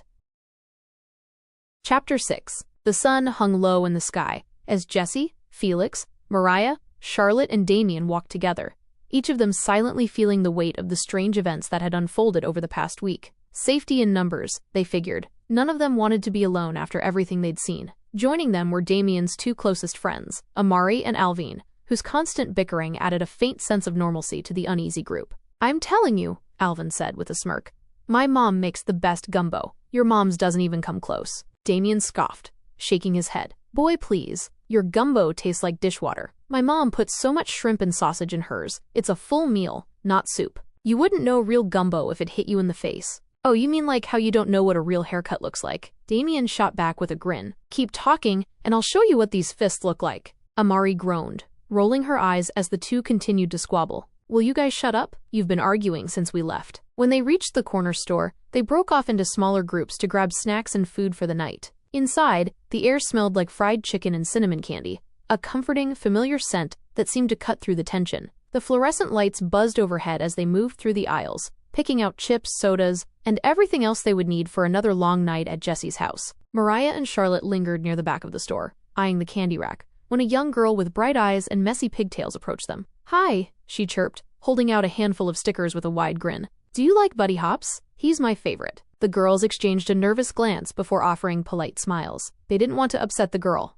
Sure, Mariah said hesitantly. We like Buddy Hops. The girl beamed and peeled off 2 stickers, pressing one onto each of their cheeks. Now you're friends with Buddy Hops too. She giggled and ran off before they could say anything else. Mariah reached up to touch the sticker on her face, her fingers trembling slightly. Charlotte forced a weak smile. Cute kid, she muttered, but her eyes told a different story.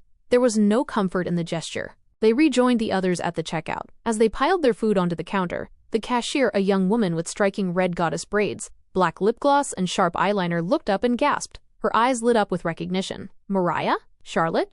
she exclaimed, rushing around the counter to hug them both. "Corey?" Mariah's face broke into a genuine smile as the memory clicked. "Oh my God, it's been forever." "I know," Corey Washington laughed, stepping back to look at them. "I just moved back. I missed this place, kind of. It's good to see familiar faces." Mariah and Charlotte grinned, warmth spreading through the cold, heavy cloud of fear that had followed them for days. But as Corey's gaze fell on the Buddy Hop stickers adorning their cheeks, her eyes lit up even more. "Buddy Hops," she squealed. "I love him. He's adorable. My whole room is filled with his plushies, every color they've ever made." The girls' smiles faltered slightly, but they forced themselves to nod. "Yeah, he's, something else," Charlotte mumbled. "Totally," Mariah added awkwardly. "It was nice seeing you, Corey. Really." "Same here," Corey beamed. "We should hang out sometime." "Definitely," Mariah lied. She grabbed her bag of snacks, tugging Charlotte along. The group exited the store together, their previous smiles fading as soon as the door closed behind them. Jessie glanced at them. "You good?" Mariah peeled the sticker off her cheek and crumpled it in her hand. "Yeah," she muttered. "Just let's get out of here." The living room of Jessie's house was a mess of blankets, pillows, and snack wrappers. Everyone sat in a rough circle, their faces illuminated by the dim light of a single lamp. The air was heavy with tension as they finally opened up about the terrifying events they'd experienced. The thing they now believed was behind the disappearances and deaths. Jessie leaned forward, elbows on his knees. "We've got to talk about this thing, what it really is." "It's some kind of monster," Felix said, his voice low. "It can shapeshift, like in a DC comic book or something?" He glanced at Jessie for confirmation. Mariah nodded slowly, her eyes thoughtful. "Yeah, but not like a superhero. It uses shapeshifting to mess with your head. Think about it. It turns into something innocent first, like a person you trust, maybe a kid or family member, including the dead ones, or a cartoon. It lures people in, makes them feel safe, and then..."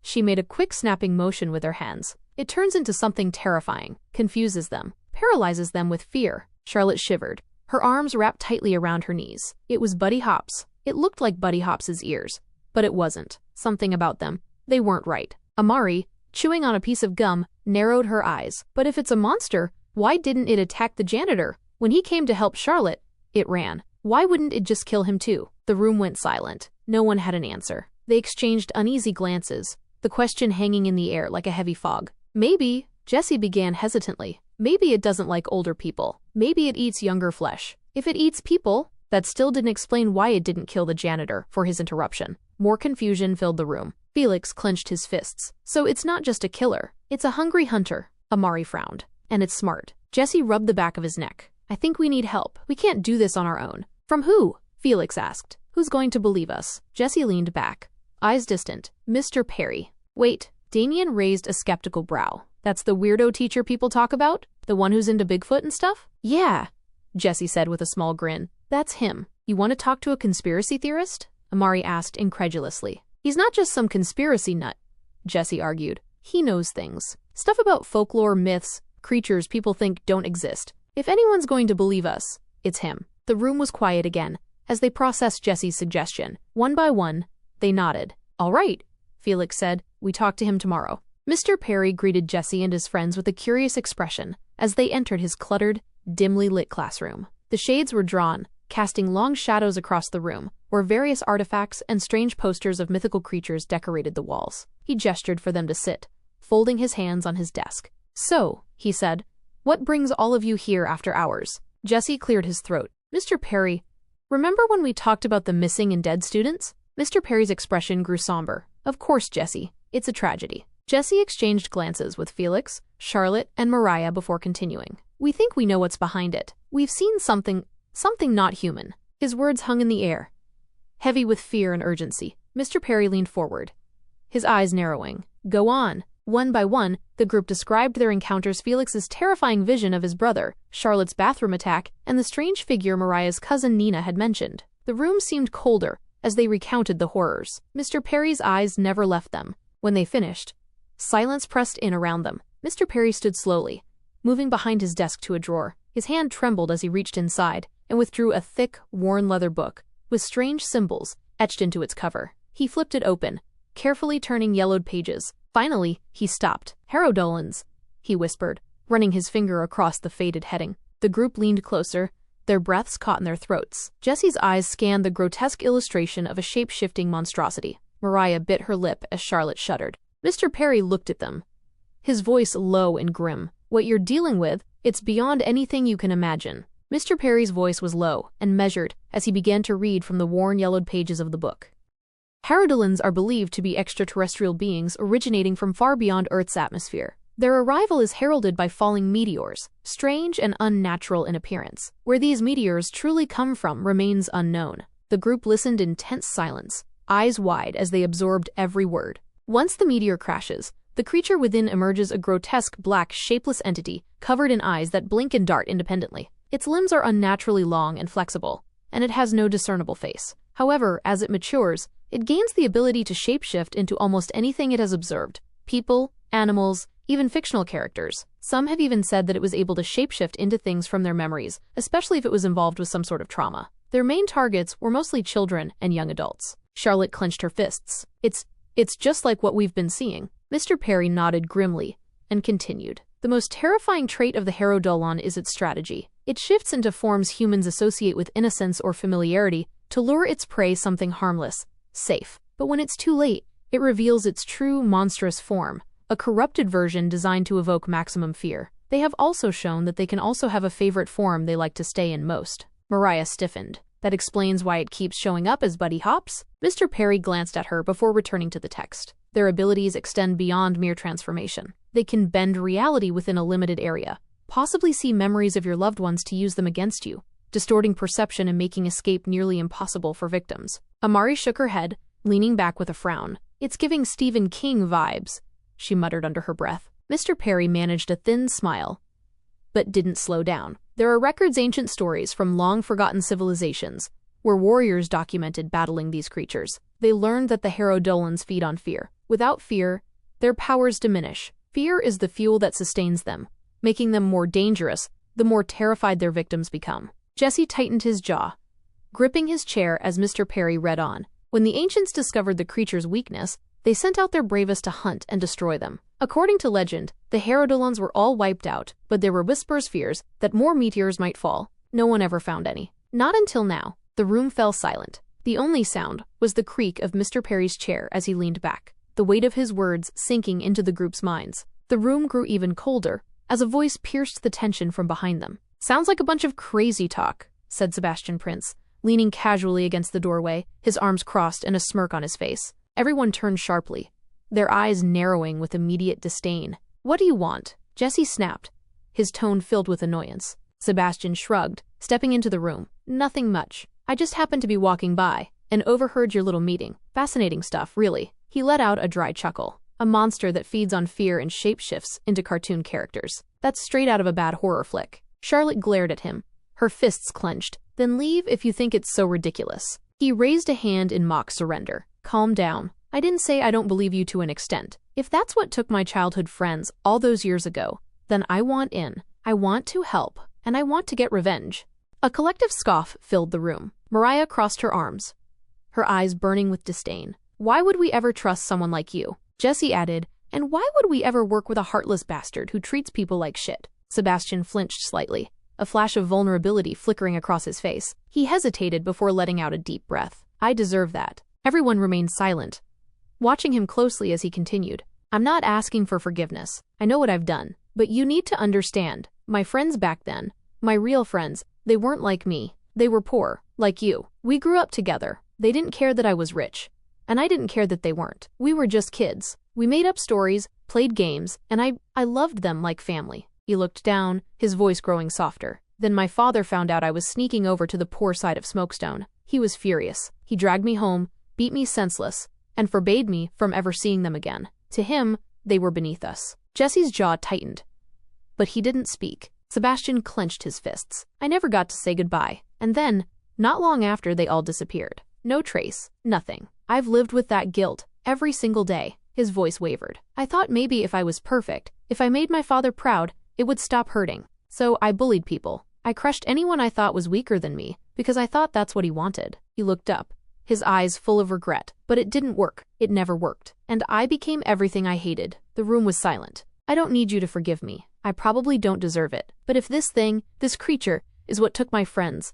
Then I want to help take it down." He straightened, his voice firmer now. "Numbers matter. You're gonna need all the help you can get, whether you like me or not." The group exchanged wary glances. Jesse's expression remained unreadable as he studied Sebastian's face. Mariah was still tense, her jaw set, but even she seemed unsure of what to say. Charlotte spoke first. "We'll think about it." Sebastian nodded, backing toward the door. "Fair enough. Just think fast. Because if this thing is real, it's not going to stop until it gets all of us." With that, he left the room, leaving an uncomfortable silence behind him. Jesse stood in front of the group, his expression serious and determined. "This is it, guys," he said, his voice calm but full of resolve. "We're going to equip ourselves and fight buddy hops. But there's one thing we can't afford: fear. If we let fear take over, we've already lost. Remember, if we don't do this, it's not just our lives on the line. It's our families, our friends, everyone we care about. We have to stop it, together." Everyone exchanged looks, their faces tense, but filled with a growing determination.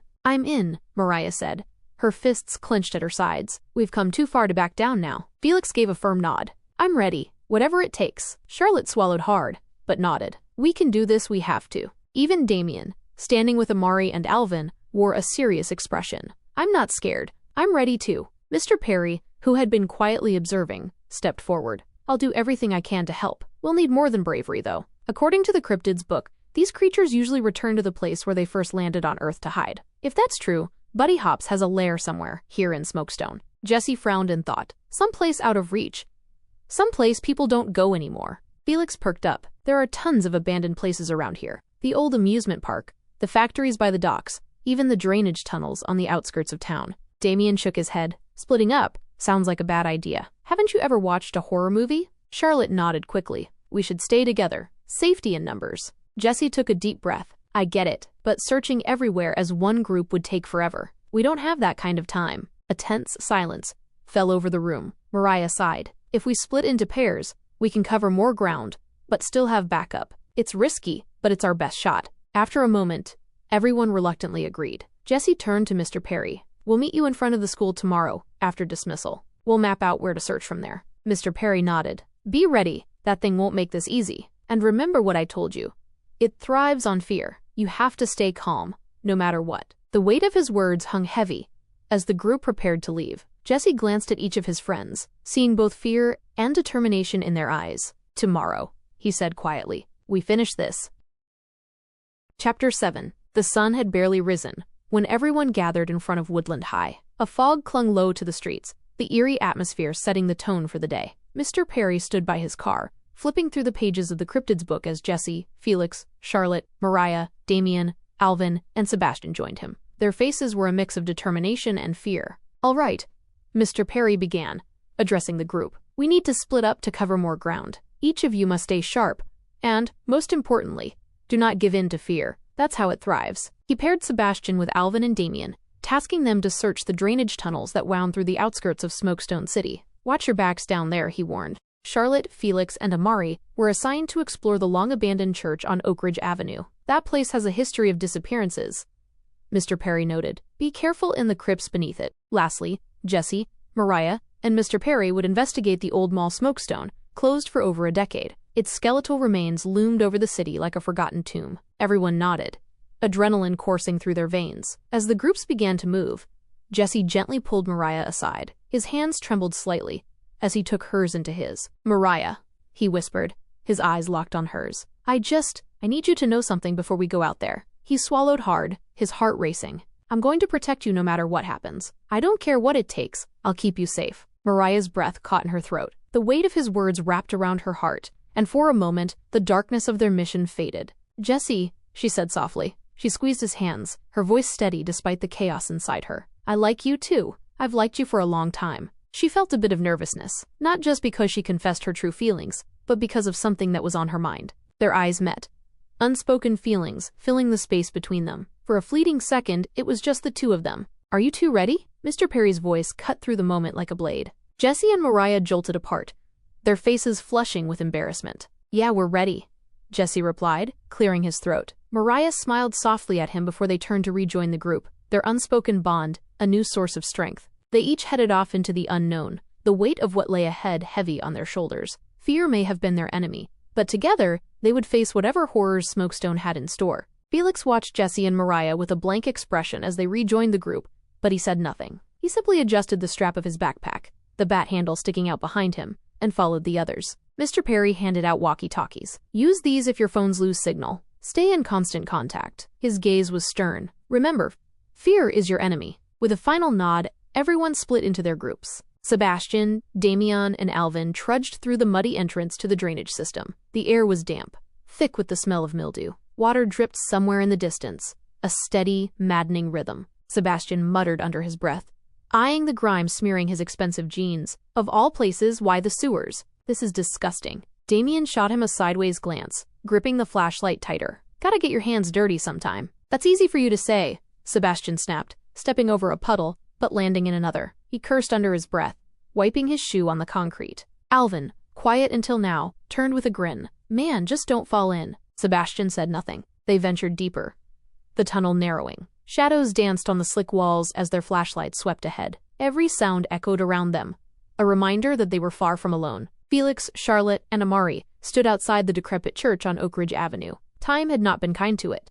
Graffiti marred its stone walls, windows shattered, and the roof sagged with decay. One message, in stark red paint, read, "Bring back the Nazis. Irving Thomas." Amari frowned, her voice a sharp whisper. That's sick. Felix gritted his teeth and pulled a crowbar from his backpack. Let's get in and get out. He wedged the bar beneath the wooden boards, covering the entrance, grunting as he pried them loose. The nails creaked, then popped free. The door swung open with a groan, revealing a yawning darkness beyond. Inside, dust hung heavy in the air. Their flashlights cut thin beams through it, illuminating splashes of red bloodstains on the walls and floor. Long, jagged claw marks marred the surfaces. The wood splintered, as if something monstrous had torn through it. Charlotte hugged herself, her eyes wide. This place feels wrong. Felix didn't respond. He moved forward, his light catching on something in the center of the room. A trap door. It was worn and cracked, a chain loosely wrapped around it. He knelt, shoved the crowbar into the seam, and heaved it open. The door groaned,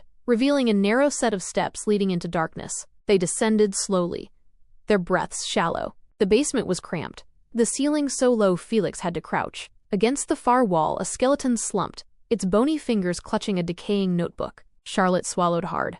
Do we really want to know? Felix pried the notebook free and flipped it open. The pages were brittle, covered in spidery handwriting. He read aloud. It killed everyone. I am not risking going back up there. I'll pray that help comes soon. A heavy silence fell over the group. Looks like help never came, Amari whispered, her voice hollow. Felix's grip tightened on the notebook. We need to stay sharp. If something like that's still around, we're not leaving it to chance. They exchanged uneasy glances before climbing back up the steps, their senses sharp, every creak of the floorboards sounding like a warning. Sebastian, Damian, and Alvin kept walking through the grimy, foul-smelling passage, the beams of their flashlights cutting weakly through the gloom. The air felt heavy, filled with the stink of stagnant water and mildew. The further they went, the louder the dripping echoed, like a slow, unsteady heartbeat. Then came another sound: footsteps. Sebastian froze. You guys hear that? They all turned, flashlights darting toward the tunnel behind them. 4 figures emerged from the shadows. Well, well, well, look who we have here. Sebastian groaned. What the hell do you want, Flash? Flash Hendrickson smirked, his eyes gleaming with malice. 3 of his cronies flanked him, their smirks just as nasty. We saw you sneaking down here. Thought we'd see what had the mighty prince so interested in playing sewer rat with the poor folk. Sebastian's jaw tightened. It's none of your damn business. Flash chuckled, stepping closer. Oh, but it is. See, I've been wanting a chance to teach your family a lesson. Think they're so high and mighty, looking down on the rest of us. Sebastian scoffed bitterly. My family doesn't give a shit about me. Flash's grin widened. Yeah, well, they'll care when I send their golden boy home with a few broken bones. Behind Flash, one of his lackeys, a thick-set guy with a busted lip, fixed his eyes on Damian and sneered. Well, if it isn't little Damian Stockman, got a score to settle with you too. Remember when your punk big brother put his hands on me? Damian's eyes narrowed. You mean when he beat your ass because you wouldn't leave Amari alone? Yeah, I remember, you pedo freak. The bully growled and took a step forward. Flash and his other friends followed. Sebastian moved in front of Damian, eyes sharp. Stay back. I'm warning you. Damian clenched his fists. You guys better walk away. We don't have time for this. Flash ignored him. Tough talk from a group of nobodies. Damian's hand shot into his backpack, pulling out a baseball bat. Try me. Flash snorted. Look at the big man with his little bat. Swing away, tough guy. Damian didn't hesitate. He swung with everything he had. The bully ducked and grabbed the bat, yanking it from Damian's grip. That's mine now, he sneered. Before Damian could react, Flash's crew rushed them. Sebastian felt a fist slam into his stomach, doubling him over. He stumbled, but managed to throw an elbow into someone's ribs. Flash grabbed Alvin from behind and slammed him against the wall. "Stay down," Flash barked. Damien struggled against two of them, kicking wildly, but they held him fast, driving him into the slick ground. Sebastian hit the wall hard, gasping for breath as Flash loomed over him, fists clenched. "Hope you said your prayers, Prince," Flash snarled. "You're gonna need 'em." The darkness swallowed their cries as fists and feet thudded against flesh, the sounds of violence filling the tunnel like a storm breaking loose underground. Sebastian, Damien, and Alvin lay sprawled in the filthy, stagnant water of the tunnel floor. Their bodies ached, covered in bruises and cuts. Muddy water soaked their clothes, clinging to their skin like a second layer of grime. Sebastian's ribs felt like they'd been caved in by a sledgehammer, and every breath was a struggle. Damien winced, clutching his arm as he tried to sit up, but the pain was too much. Laughter echoed through the tunnel, sharp and cold. "Told you, rich boy," Flash sneered, towering over Sebastian. "Money doesn't buy you a pass." The others chuckled darkly, wiping their hands as though disgusted by the mess. Flash pulled out a joint, lighting it with a slow, deliberate motion. A faint crackle sounded from the walkie-talkie, lying a few feet away in the muck. Mr. Perry's voice broke through the static, calm but growing concerned. "Sebastian's team, report in. Do you copy? Sebastian? Alvin? Damien?" None of them moved to answer. The weight of their injuries and the humiliation pinned them down like stones. Flash smirked and kicked the walkie closer with the tip of his boot. "Should we answer it?" One of his friends snorted. "Nah, let's leave them to it. They'll crawl out of here eventually." Flash paused, the glow of his joint illuminating his smirk. "Or maybe we stay a little longer, see what happens if they can't crawl." The air grew still. A wet, hollow breathing sound broke the silence, low and rhythmic, like a wind through broken glass. Flash turned his head sharply. What the hell was that? Another sound, followed footsteps, slow and deliberate, accompanied by a sickening crack that echoed like breaking bones. They spun around. Something moved in the shadows. At first, it looked like a large, cartoonish rabbit. The silhouette of floppy ears twitched as if listening, its outline eerily familiar. Then, as it stepped into the flickering light from their flashlights, they saw it. Buddy Hops. But not the Buddy Hops from cartoons. His enormous eyes were hollow, pitch-black voids, with tiny pinpoints of light swirling in their depths like trapped souls. His wide grin stretched too far, revealing jagged, uneven teeth, more like broken shards of bone than anything meant to chew. His fur, once smooth and friendly, was matted with patches missing, revealing sinewy muscle and cracked, splintered bones beneath. The texture of decay clung to him, a mockery of life barely stitched together. With every step, his limbs elongated unnaturally. His arms stretched disturbingly long, ending in clawed fingers that curved like sickles, each one sharp enough to rend flesh from bone. His spine protruded grotesquely, its segments shifting with a popping sound as he moved. His ribcage stood exposed, dark shadows writhing in the hollow spaces between the bones. His floppy ears, once playful now tattered and grotesquely elongated, moved independently, twisting and bending like serpents, as though scanning every inch of the tunnel. His outfit, a parody of a children's performer, hung in blood-stained tatters. The once bright buttons were rusted, jagged points,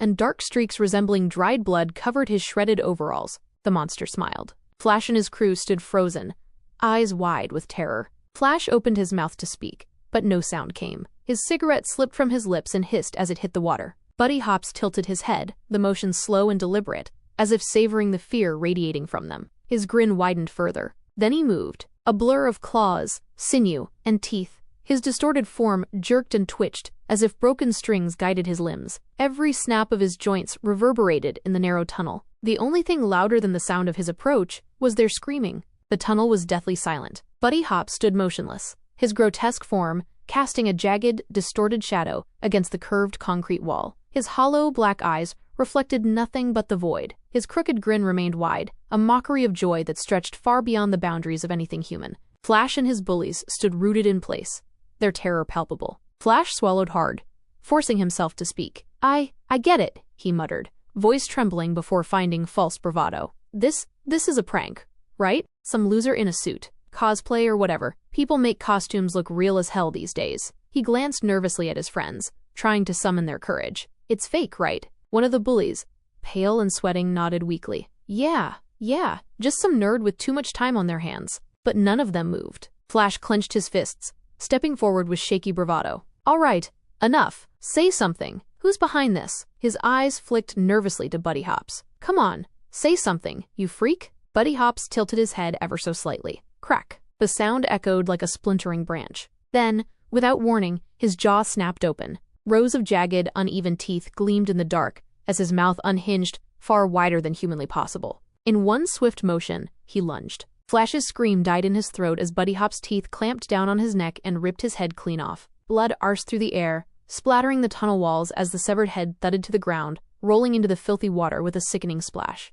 The bullies screamed. Sebastian, Damian, and Alvin watched in horror, their pain forgotten as raw terror surged through their veins. Buddy Hops didn't stop. He turned with unnerving speed, his eyes fixed on the remaining bullies. They stumbled backward, slipping in the muck as they tried to escape. The monster moved with terrifying, jerky grace, lunging, clawing, biting. One boy managed a half-sobbed plea for mercy before Buddy Hop's clawed hand plunged through his chest, ribs cracking like dry twigs as his heart was torn free. Another bully tried to scramble up the tunnel wall, but Buddy Hops grabbed him by the ankle, yanking him down with a sickening crunch. His screams turned to gurgles as jagged teeth tore into his throat. Sebastian and his friends snapped into action, adrenaline and fear giving them strength. They scrambled to their feet, hearts pounding, gasping for breath as they turned and ran. Behind them, the sounds of tearing flesh, crunching bones, and the wet thud of bodies hitting concrete filled the air. Damian tripped but was pulled up by Alvin. "Don't stop. Go, go, go," Sebastian shouted, his voice hoarse with panic. Ahead, a dim light marked the outline of a ladder leading to the surface. Hope surged through their chests like fire. Sebastian reached the ladder first, gripping the cold metal rungs as he hauled himself up. Damian followed close behind, his hands slipping on the wet bars, but refusing to let go. Alvin climbed last, glancing down just in time to see it. Buddy Hops was coming. His elongated limbs moved in a nightmarish blur, spine twisting grotesquely as he scrambled after them like a giant predatory insect. His claws scraped the concrete walls, filling the tunnel with the grating screech of metal on stone. Alvin screamed. "He's right behind us!" Sebastian reached the top, shoving the heavy manhole cover aside with a grunt of effort. Cool, fresh air hit his face as he climbed out, heart hammering. "Come on, move!" Damian emerged next, gasping for breath. Alvin was halfway up when the screeching grew louder. He dared one last look down. Buddy Hop's grinning, twisted face stared up at him from the base of the ladder. The creature's claws reached out, scraping the rungs with a grinding hiss. With a final burst of strength, Alvin pulled himself free, just as Buddy Hops swiped at empty air. The manhole cover slammed shut. They ran without looking back. Chapter 8. Jesse, Mariah, and Mr. Perry made their way through the overgrown paths near the Smokestone Mall. The woods surrounding it were thick, gnarled branches, twisting overhead to blot out much of the moonlight. Their flashlights cut narrow beams through the darkness, and the air was heavy with the earthy scent of decaying leaves and wet soil. "There!" Jesse pointed as his flashlight caught a break in the ground ahead, the soil jagged and blackened. They rushed forward, and before them lay a massive crater, its edges scorched. "We found it," Mariah whispered, eyes wide with a mix of awe and dread. Jesse knelt at the edge, reaching down to pick up a piece of meteorite. It was heavier than it looked, warm to the touch. He felt a strange, faint pulse, as if the fragment were alive. "This is it, the meteor that brought him here." Mr. Perry knelt beside him, examining the shattered fragments. Jesse glanced around the shadowed woods. "So where is he? Why isn't he here guarding it?" Mariah swallowed, her eyes darting nervously. "Maybe he's out hunt more victims. Or maybe he's around, watching." A shiver ran down Jesse's spine. His grip tightened on the fragment as he forced his voice to stay steady. "Let's not stick around to find out. We need to get back to the others." Mr. Perry stood, brushing dirt from his hands. "Agreed. Let's regroup and figure out our next move." As they retraced their steps, Felix's group crossed paths with Sebastian's group. The sight of Sebastian, Damian, and Alvin, battered and limping, sent a surge of alarm through everyone. "Damian!" Felix rushed forward, his heart pounding. "What happened to you guys?" Sebastian's face was pale, his eyes wild with lingering terror. "Run. We have to get out of here. Now." They didn't ask questions, just turned and ran, the urgency in Sebastian's voice enough to ignite their own fear. Back at Jesse's house, Sebastian's group collapsed onto the sofas, their breaths ragged as the adrenaline wore off and the pain clawed its way back. Everyone gathered around, their faces tight with worry and fear. "Talk to us," Jesse urged, his voice low and tense. "What happened?" Sebastian winced, pressing a hand to his side. "We went into the drainage tunnels. Flash and his crew followed us. They jumped us, beat the hell out of us." "What?" Mariah's fists clenched, fury flashing in her eyes. "Those bastards," Felix muttered, his jaw tight. Sebastian shook his head, his voice dropping. "That's not the worst of it." He swallowed hard. "Buddy Hops. He killed them. Every single one of them. We saw it." The room went deathly silent. "What?" Jesse whispered, his blood running cold. Damien nodded, his expression hollow. "He tore them apart, bit Flash's head off like it was nothing." Alvin trembled, his voice barely audible. "We were so scared and injured we couldn't even move. We only ran when it was too late." Everyone exchanged looks of horror and disbelief. The nightmare they were fighting against had taken more victims, and it was far from finished. Mr. Perry leaned forward in his chair, his voice heavy with the weight of their grim reality. "We found the crater, but more importantly, I believe Buddy Hops has made the old Smokestone Mall his lair. The crash site wasn't guarded, but that mall, it's perfect for something like him. Dark, sprawling, full of places to hide." "Wait," Jesse frowned. "You think he lives in there?" Mr. Perry nodded. "It makes sense. Tomorrow, we'll head there. I'll be ready with more than a flashlight this time." He patted his side where his gun holster would be. "If we do this right, we can finish him for good." Alvin shook his head violently. His breathing quickened as he hugged himself, rocking slightly. "I'm not going back out there. I don't care what happens. I'm not going." Damien put a hand on his shoulder. "Come on, man. We need you. You saw what it did to Flash and his crew." "I felt it," Alvin whispered, his voice breaking. "The fear it was. I thought I was gonna die." Jesse's face softened. "We all feel that, Alvin. But if we don't stop Buddy Hops, he'll keep coming. More people will die. You don't have to be a hero, just be with us." Alvin's eyes darted from one friend to another. Finally, he gave a small, reluctant nod. Mr. Perry stood, his expression somber but determined. "Get some rest tonight, all of you. We'll need it. Tomorrow might be our only chance." He glanced at Sebastian, Damien, and Alvin. "Especially you three. Take care of yourselves." With that, he left the house, the front door creaking closed behind him. As soon as he was gone, curiosity and fear filled the air. Jesse, Felix, Charlotte, and Mariah sat in a half circle, eyes wide as they leaned closer to Sebastian, Damien, and Alvin. "What did he look like?" Charlotte whispered, her voice barely audible. Sebastian shuddered. "A nightmare. Imagine a cartoon come to life but twisted." His smile wasn't right. His teeth, he trailed off, his face going pale. Alvin trembled. His ears moved like they were alive, and his eyes, they watched. He never blinked. Damien finished in a low voice. "It wasn't just his body. It was the way he made us feel like we were already dead." Silence followed, thick and heavy, until Mariah quietly gathered a first aid kit and knelt beside them, tending to their wounds one by one. The hiss of alcohol on cuts and the soft murmurs of thanks were the only sounds. When she finished, she stood and left the room, carrying the kit back to the hallway. Felix followed close behind her. They stopped just outside the bathroom. The dim hallway light cast long shadows over their faces as they faced each other. An awkward tension built between them, thick with unspoken words. "Mariah," Felix started, shuffling his feet. "Do you like Jesse?" She froze, her breath catching. "Why would you ask me that?" He hesitated. "Because I need to know." She didn't answer, but her silence spoke volumes. She fumbled with her phone, and it slipped from her hands. They both crouched to grab it at the same time. Their hands brushed, and they paused, fingers intertwined. The tension grew unbearable. Felix picked up the phone but didn't pull away. His eyes searched hers. Neither of them could stop what happened next. They leaned closer,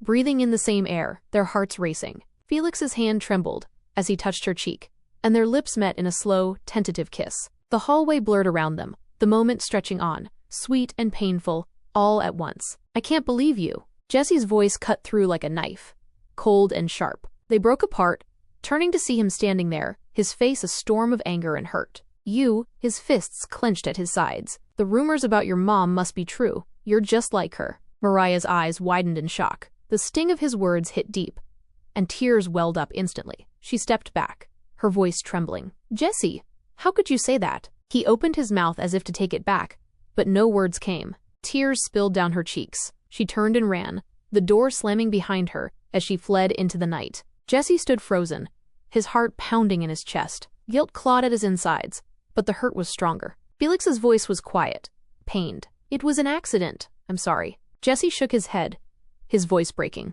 "No, you're not." Felix sighed and brushed past him, following Mariah into the dark. The night air hung heavy with silence as Mariah stormed down the street, her breath coming in short, sharp gasps. Felix caught up to her, grabbing her arm gently but firmly. "Mariah, wait," he pleaded. She spun around, eyes burning with anger and tears. "Why? Why should I wait? To feel more guilt?" She yanked her arm away. "We knew, Felix. We knew we weren't over each other. And we still did this. Jesse already had enough pain. And now we..." Her voice cracked as she choked back a sob. "Now we've just made it worse." "I know." Felix's voice rose, his emotions spilling out. "I know, okay? I'm sorry. I didn't mean for any of this to happen." I didn't want to hurt him. Mariah's chest heaved as she stared at him, her anger flickering into exhaustion. She rubbed her face, her fingers trembling. We're a mess, Felix. I know, he whispered, his gaze softening. But we can't fix anything out here. Come back with me. Let's talk to him. Let's try to make this right. Mariah let out a long breath, her shoulders slumping. Slowly, she nodded. Okay, let's go. They turned together, walking side by side down the dimly lit street. Neither spoke, the tension between them settling into a heavy but shared silence. As they neared Jesse's house, they heard footsteps behind them. They stopped and turned, finding Jesse already standing there, his expression unreadable in the shadows. You don't have to explain. His voice was calm, but there was a heaviness to it. I heard everything. Jesse, Mariah began. It's fine, he interrupted, raising a hand. I forgive you. Felix and Mariah exchanged a glance, both stunned. Really? Felix asked hesitantly. Jesse nodded. Yeah, I was angry, and I said things I didn't mean. I'm sorry for that. Let's just move on. The words hung in the air, and for a moment, none of them moved. Then Mariah stepped forward and wrapped her arms around Jesse in a tight, sincere hug. I'm sorry, she whispered, her voice thick with emotion. I know, Jesse murmured, hugging her back. Felix stood by, his hands in his pockets, a mix of relief and guilt washing over him. When the hug ended, the three of them walked back to Jesse's house together. Inside, the warmth of the house was a stark contrast to the chill outside. Charlotte looked up from where she was tending to Sebastian's wounds, her eyes flicking between Jesse, Felix, and Mariah. Everything okay? She asked tentatively. Jesse nodded. Yeah, we're good. Charlotte gave a small smile, then turned her attention back to Sebastian. Her fingers moved gently over his bruises as she massaged his sore muscles. You're really banged up, she muttered, concern lacing her voice. Sebastian leaned back with a wince. I've been through worse. He paused, his eyes darkening. My siblings used to laugh at me, you know. Act like they were better than me, smarter, more talented. Even my father thought I was a joke. His jaw tightened. They treated me like I didn't matter. Charlotte's heart ached at the bitterness in his voice. That's awful, she whispered. Sebastian let out a hollow laugh. I have a plan. One day, I'm going to break away from them, from all of it. I'll build my own life, something they can't control. Charlotte placed a hand on his shoulder, her touch firm but gentle. You've been through so much, but you're still standing. That takes strength. He looked at her, a flicker of something vulnerable passing through his eyes. So have you, he said quietly. You're strong too. They held each other's gaze, a quiet understanding forming between them. For the first time in a long while, Sebastian felt a sliver of hope. Amari sat silently by the couch, her eyes fixed on Damien and Alvin as they slept. Their breathing had finally settled into a steady rhythm, and a small sigh of relief escaped her lips. Despite everything they had been through, they were alive. For now, that was enough. The house remained quiet until, the air heavy with the kind of tension that clung to nightmares that refused to fade. One by one, the others drifted into sleep. Jesse leaned against the wall in the hallway, arms folded across his chest. Felix sat by the window, his gaze distant. Mariah curled up on a chair, her thoughts far away. Eventually they fell asleep. It felt as though only moments had passed before the knock shattered the now morning silence. Jesse bolted upright, heart racing, as Mr. Perry's voice came from outside. Get up, it's time. The house stirred with groggy movement. Jesse rubbed his eyes, glancing at the clock. It was barely dawn. Everyone dressed quickly, each step filled with unspoken dread. They gathered what little gear they had, flashlights, makeshift weapons, and Mr. Perry's gun, and filed out into the cold morning. The abandoned mall loomed ahead of them, a sprawling, decaying giant swallowed by weeds and cracked pavement. Its windows, long shattered, glared like hollow eyes. The building stretched far into the distance, casting long shadows over the empty parking lot. This is it, Mr. Perry muttered. The main entrance doors were chained shut, a thick padlock holding them in place. He ran his fingers over the lock and frowned. If he comes in here, he's not using these. Jesse glanced up at the roof. The metal framework rusted and jagged. You think he climbs? Wouldn't surprise me. Mr. Perry walked around the entrance, searching. Finally, he found a side door. The lock here was old and brittle. A few swift hits with the butt of his gun, and it gave way. The door creaked open, revealing darkness inside. Stay close, he warned, and keep your lights on. They stepped inside one by one. The stale air carried the scent of mildew and decay. Dust floated in the beams of their flashlights, swirling like restless spirits. Every step echoed, bouncing off cracked tile floors and empty storefronts. Mariah gripped Jesse's arm, her fingers tight. He glanced down at her and gave a small nod of reassurance. Behind them, Charlotte hovered near Sebastian, her eyes darting nervously. The mall was vast, its corridors stretching endlessly in both directions. Stores, long abandoned, were filled with broken mannequins and shelves thick with dust. The silence was oppressive, broken only by the occasional creak of metal or the distant drip of water. "Where do we even start?" Felix whispered. Mr. Perry glanced around. "We start with what we see." They moved deeper into the darkness, their footsteps careful and deliberate. As they rounded a corner, their flashlights illuminated a vast open space in the center of the mall. 3 massive statues loomed before them. The one on the left was a fierce eagle, its wings spread wide, its beak open in a silent cry. Its base read, "The Pride of Lemuria." The one on the right was a familiar figure, Sponge John, the beloved yellow sponge from countless childhood memories. His cheerful smile seemed grotesque in the flickering light, the cracks in his surface giving him a sinister grin. But it was the statue in the middle that stopped them cold. Buddy Hops. He stood tall, frozen in a pose of playful innocence. Those eyes seemed to follow them, even though they remained carved from stone. His arms hung loosely by his sides, as though ready to reach out. Chapter 9. 2 long, clawed hands slid into view from behind the Buddy Hop statue, curling around its base like spider legs. The claws scraped the marble pedestal with a sound that sent chills down every spine. A head popped up next, peeking just enough for them to see its grotesque, jagged grin. Those hollow black eyes, with faint glowing pinpoints of light at their centers, seemed to drink in the fear radiating from the group.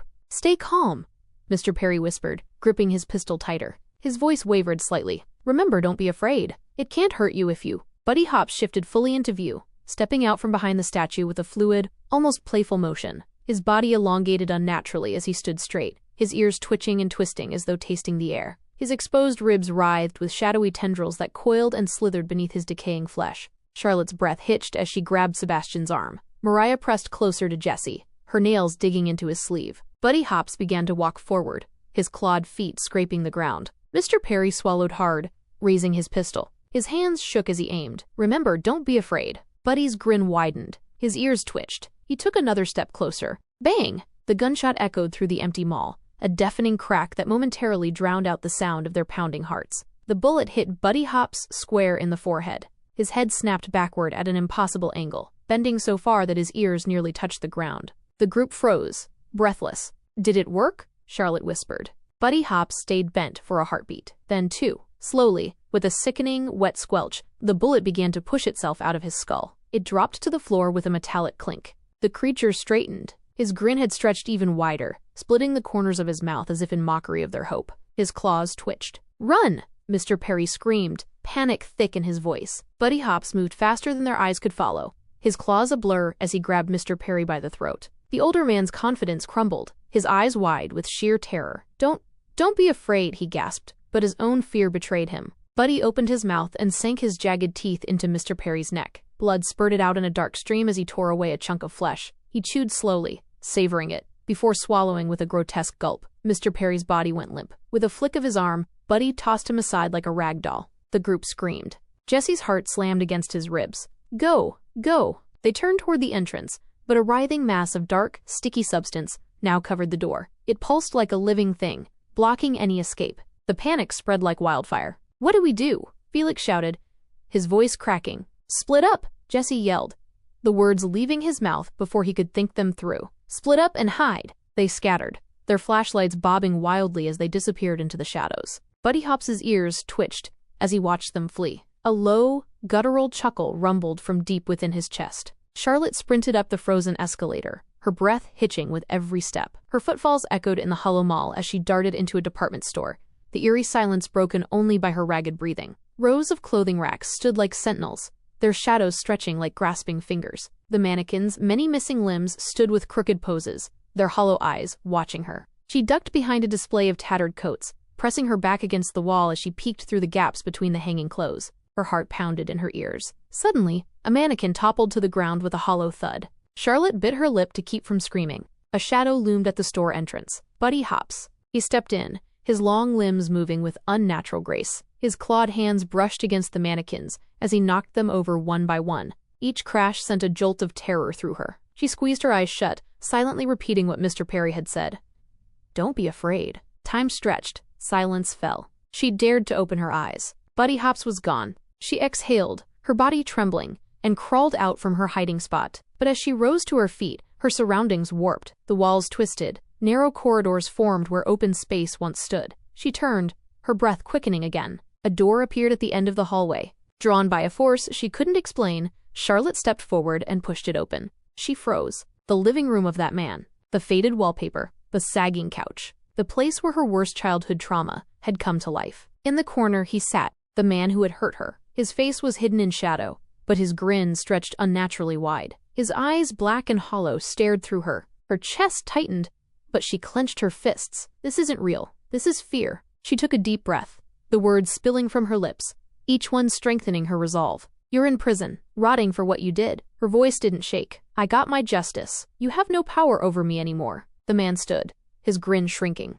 I'm done living in fear. You don't control me. He stepped closer, but she didn't flinch. I'm not afraid, she said again. Not anymore. The man's form rippled, twisting as though made of smoke. His shape morphed, the grin widening into a jagged maw, his hollow eyes shrinking into glowing pinpoints. It was back to being in the fork of Buddy Hop's. He screeched, the sound splitting the air like a blade. His claws raked the couch between them, shredding it as he lunged. But Charlotte stood her ground.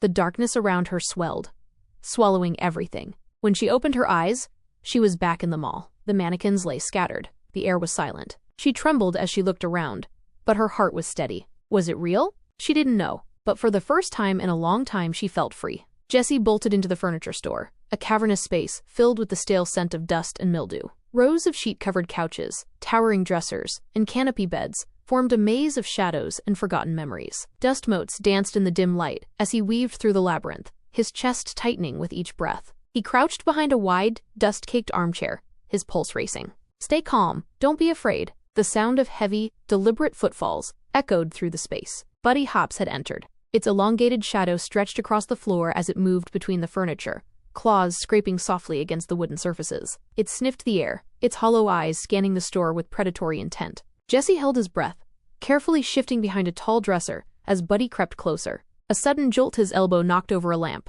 The lamp crashed to the floor. Jessie's heart stopped. Buddy's head snapped toward the sound. Its grotesque grin widened as it stalked forward, its feet dragging along the floor in a rhythmic, menacing cadence. Thinking fast, Jessie dove beneath a canopy bed, pressing himself flat against the floorboards. He peered out, watching Buddy's gnarled feet shuffle past. The creature paused. A loud creak from the bed frame above sent ice through Jessie's veins. A moment of stillness. Suddenly, Buddy's face lurched down, its hollow eyes peering beneath the bed. No! Jessie screamed, kicking out as its claws reached for him. He scrambled, twisting his body, but one of his legs was caught in Buddy's iron grip. The monster began to drag him from under the bed. Jessie's nails clawed at the floor. Let me go, he shouted, desperation lacing his words. Buddy tightened its hold, pulling harder. Jessie's heart thundered, fear clouding his mind. A shout broke the tension. Hey, come get me, you freak. Jessie's head snapped toward the sound. Felix stood at the store entrance, gripping a piece of glass. Without hesitation,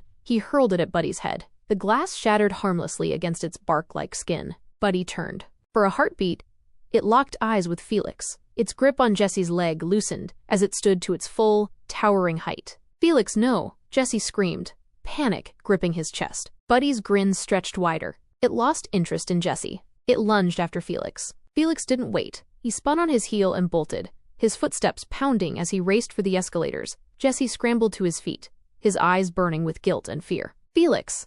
Felix dashed up to the third floor, diving into a toy store. The shelves were lined with decaying dolls, broken action figures, and dusty board games. Some battery-operated toys still emitted faint, glitchy sounds. He panted, heart racing, as his eyes fell on a corner filled with old-fashioned Buddy Hop's plushies, their staring button eyes and stitched smiles grotesquely frozen in time. The sight of so many grinning replicas sent a shiver down his spine. Felix clenched his fists. He was alone, and it was coming. Felix crouched low behind a giant dusty toy box, his breath shallow, as he listened to the creaking of warped floorboards. The sound of Buddy Hop's footsteps had faded, but the oppressive silence felt more menacing than noise. His eyes darted around the dimly lit toy store, taking in rows of forgotten toys that seemed to watch him with sinister intent. He exhaled slowly until a metallic clank made his heart lurch. A jack-in-the-box the size of a small car began to unwind on its own. The box trembled as the crank turned with a ghostly rhythm, and Felix could only watch in horror as it popped open. Doom! A grotesque jester with hollow eyes and jagged teeth emerged,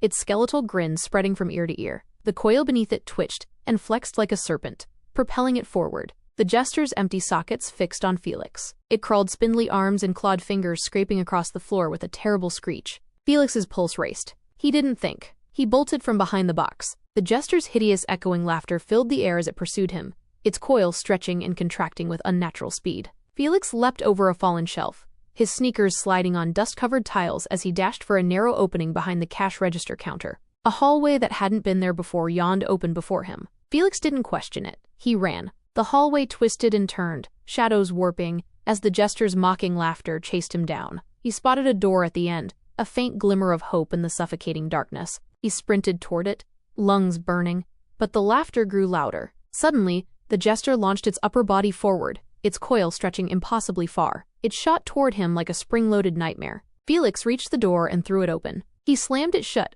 just as the jester's claws scraped against the wood. Bang! The door shook violently. Bang! Bang! The pounding grew erratic before abruptly stopping. Felix held his breath, his hand gripping the handle as his heart thundered in his chest. Slowly, he turned around. Standing in the middle of the room was Zach, his brother. Felix froze. Zach? Zach didn't speak. His eyes were empty. A faint, hollow grin tugged at his lips. Felix's throat tightened. "I'm sorry," he whispered, his voice trembling. "I'm so sorry for what happened.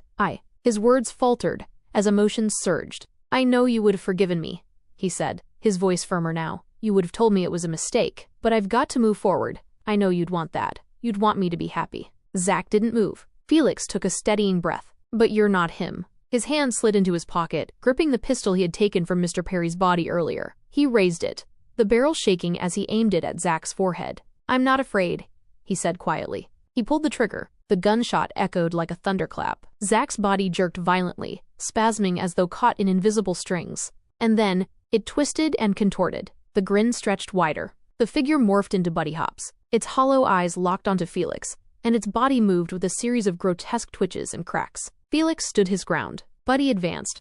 But Felix didn't flinch. "I'm not afraid of you," Felix whispered. "Not anymore." Buddy's grin faded, twisting into a grotesque, horrifying frown. It stopped. It stared at him, twitching violently as bone-snapping sounds filled the air. Then, with an ear-splitting screech, Buddy lunged, knocking Felix to the ground. Felix gasped, watching as it scuttled into the darkness, the shadows swallowing it whole. The room trembled. The world shifted. Felix blinked, and suddenly, he was back in the normal mall. His breath came in ragged gasps as he staggered to his feet. He ran to the door and threw it open. Jessie stood just beyond, eyes wide with worry. "Felix," Jessie grabbed his shoulder. "You okay?" Felix nodded, the urgency in his chest overpowering his fear. "We need to find the others," he said, his voice steady. Jessie clenched his fists and nodded. "Let's go." Mariah, Sebastian, Damien, Alvin, and Amari crouched behind the counter of an abandoned pizza stand in the food court on the 3rd floor. The air smelled of stale grease and mildew, and dust coated everything. The counters, the shattered menu screens, the overturned tables. Shadows stretched long under what little light shined through the cracks of the building, giving the whole place an eerie, haunted feel. They watched in terrified silence as Buddy Hops stalked across the floor. His movements had grown sharper, more aggressive, jerking like a broken marionette with too many strings. His clawed feet scraped against the tiles, his elongated ears twitching. He let out a roaring screech, a sound that rattled their bones and made their teeth chatter. He screamed as he sent chairs and tables skidding and toppling over, the clatter echoing through the empty mall. Sebastian flinched. Amari squeezed his eyes shut, his breath hitching. Buddy Hops stopped suddenly, head tilting sharply. He stood perfectly still, the only movement a faint quiver in his massive, twitching grin. His hollow, black eyes narrowed as though listening. The group held their breath. Could he hear them? The sound of their own hearts thudding seemed too loud, their scared, shallow breaths like whispers in a crypt. Buddy turned his head toward their hiding spot. Mariah felt her pulse quicken, her heart a wild animal fighting to break free. Then silence. No footsteps, no creaks, nothing. After what felt like an eternity, Mariah risked a glance over the counter, her breath caught in her throat. In the center of the food court, Tiffany stood motionless. She was facing them, her head tilted, her eyes locked on their hiding place. "Tiffany?" Mariah whispered, her voice trembling. The girl didn't move. Mariah's eyes stung with tears, but her expression hardened into something fierce, something angry. She turned to the others. "Stay here." Sebastian grabbed her arm. "Mariah, don't. I have to." "No, you don't," Alvin hissed, his head barely peeking over the counter. "You'll get yourself killed," Damien whispered frantically, shaking his head. But Mariah pulled away. Before anyone could stop her, she vaulted over the counter, her feet hitting the floor with a resolute thud. "Mariah," She ignored them, her eyes fixed on the thing wearing Tiffany's face. Step by step, she moved closer. "Tiffany?" she whispered again. The figure didn't blink. Mariah clenched her fists. Her lip trembled, but her jaw set with determination. "How dare you?" No response. "How dare you imitate her?" Mariah growled, louder this time. Her voice trembled, but her anger burned brighter than her fear. "You think you can wear her face?" Her hand snapped out, and she slapped Tiffany hard across the face. The sound of the impact echoed through the room. Tiffany's head whipped to the side, her neck creaking like old wood. For a moment, she stayed that way, head twisted, motionless. Then, slowly, she turned back. Her eyes were no longer human. They were empty, hollow pits, and from those pits, a thick black substance began to pour, streaking down her cheeks like tears. Mariah's breath hitched, her heart slamming against her ribs. The ooze seeped from Tiffany's mouth now, dripping in thick globs onto the floor. And then she changed. Tiffany's skin split like brittle wood. Her features melted away, revealing the towering, monstrous form of Buddy Hops. His jagged grin returned, purple drool oozing from his gaping mouth. He loomed over her, his eyes filled with malicious glee. His hand shot forward to grab her, but Mariah didn't flinch. She slapped his clawed hand aside with a forceful shove. "You think you scare me?" she spat. The creature froze. Its grin twitched. "I don't fear you," she said, her voice steady and fierce. Buddy Hop's smile twitched. With a guttural growl, he slammed his fists into the floor, cracking the tiles. The ground trembled. Sebastian, Damien, Alvin, and Amari rose from behind the counter, their fear fading into defiance as they saw Mariah stand strong. Buddy Hops turned toward them. His body twitched violently, and the air around him grew thick with tension. Mariah's voice rang out. "Don't be afraid. That's what he wants." He took a lurching step forward and stopped. His entire form shuddered, the sound of splintering bones filling the air. He let out a furious bone-rattling screech before spinning around and charging past Mariah, his claws tearing into the floor as he raced toward the counter. "Don't move," Mariah shouted. "Stand your ground." They didn't flinch. Their hearts raced. Their hands trembled, but their feet stayed planted. The creature reared up before them, his massive frame standing tall, and he stopped. The boys exchanged nervous glances but held their ground. Sebastian balled his fists. Damien stood tall, his lip curling in determination. Buddy's grin twitched, his hollow eyes wide with frustration. The fear was gone. He twitched again, violently. Cracks echoed through his form. His limbs contorted grotesquely. Chapter 10. Jesse, Felix, and Charlotte arrived just in time, their footsteps echoing as they spotted Buddy Hops looming near their friends. The creature's elongated limbs twitched with renewed malice, but when they called out, it turned and vanished into the darkness once more. "Is everyone okay?" Jesse asked, panting. Mariah nodded, her eyes steady, despite the terror still clinging to the air. "We're fine." Jesse hugged Mariah tightly, feeling the warmth of relief for the first time in what felt like forever. For a brief moment, there was peace until a faint, distorted voice echoed from the shadows. "I'm the friend that never leaves, even when you wish I would," it whispered. The mockery of Buddy's once cheerful TV catchphrase was chilling, twisted into a grotesque mimicry. Slowly, the darkness stirred, and Buddy Hops emerged larger, more monstrous than before. His grin was unnaturally wide, and his eyes gleamed with a predatory hunger. Dragging a mangled body behind him, he feasted openly in front of them. Bones snapped as he devoured flesh, his teeth gnashing with sickening cracks. The wet, visceral sounds filled the silence as everyone watched in horror. He tore off an arm, chewing noisily before throwing the rest of the corpse at their feet, in a last attempt to bring back their fear. "Don't look," Charlotte whispered, her voice trembling. But it was impossible to look away. They managed to stay brave. Then Buddy's hollow gaze fell on Jesse. The creature lunged. Jesse was the only one who had not gotten rid of his fear. "Jesse!" Felix shouted. Jesse dodged the swipe, but his chest heaved with fear. His heart thundered in his ears. His friends cried out, urging him to remember. "Don't be afraid. You have to stand up to him." He clenched his fists, shaking, his mind racing. He remembered Mr. Perry's words. "If you don't conquer your fear, you'll never defeat it. Your friends, your family, everyone you care about will be in danger." Jesse stood firm, planting his feet. He raised his hand palm out and shouted, "Stop!" Buddy Hops froze, his grin twitching. The air grew heavy with tension. The monster twitched violently, jerking as though something inside it were breaking apart. It stumbled back. Then, with a grotesque crack, its form shifted. A small, familiar figure stepped forward. "Tilly," Jesse whispered. She looked just as she had before she disappeared. Innocent, sweet, his childhood best friend. Memories surged through him. Her laughter, her hand in his, the terrible day she vanished. His heart ached, but he steeled himself. "You're not her," he said quietly. the truth steady in his voice. "I've already accepted she's gone. You can't hurt me with her memory." The false Tilly's eyes gleamed, and her face twisted into a sneer. "You use fear and trauma as weapons," Jesse said, gripping his bat. "But now, we're going to make you feel both of those." Felix and Jesse pulled out their crowbars. Mariah, Charlotte, and the others started brandishing their weapons. They circled Buddy Hops, who transformed back into his monstrous, grinning form. But this time, they saw it, the fear in his eyes. It was as if it was trying its best to appear as if it weren't scared, and was still in control of the situation. "Why did she have to die?" Jesse demanded, his voice breaking. Mariah, trembling with rage, asked, "Why Tiffany? Why such a sweet and innocent person? Why not just the ones who deserved it?" Buddy remained silent, his smile frozen, but his body quivered, feeling not a single shred of fear from anyone. "Why?" Mariah's voice rose, raw, with emotion. No answer came. Jesse raised his crowbar high. "This is for Tilly." With a primal scream, he swung it down. The first blow shattered Buddy's grin, the sound of cracking wood and flesh blending with its piercing screech. Felix swung next, then Charlotte, then Mariah, all of them pounding the creature with their weapons, shouting and crying, releasing years of pain and fear. Buddy writhed, its form flickering between the cartoonish rabbit and a hideous mass of eyes and black, writhing flesh. Each strike weakened it further. Its grin melted into a grotesque, terrified frown. "Die," Mariah screamed, slamming her bat down again.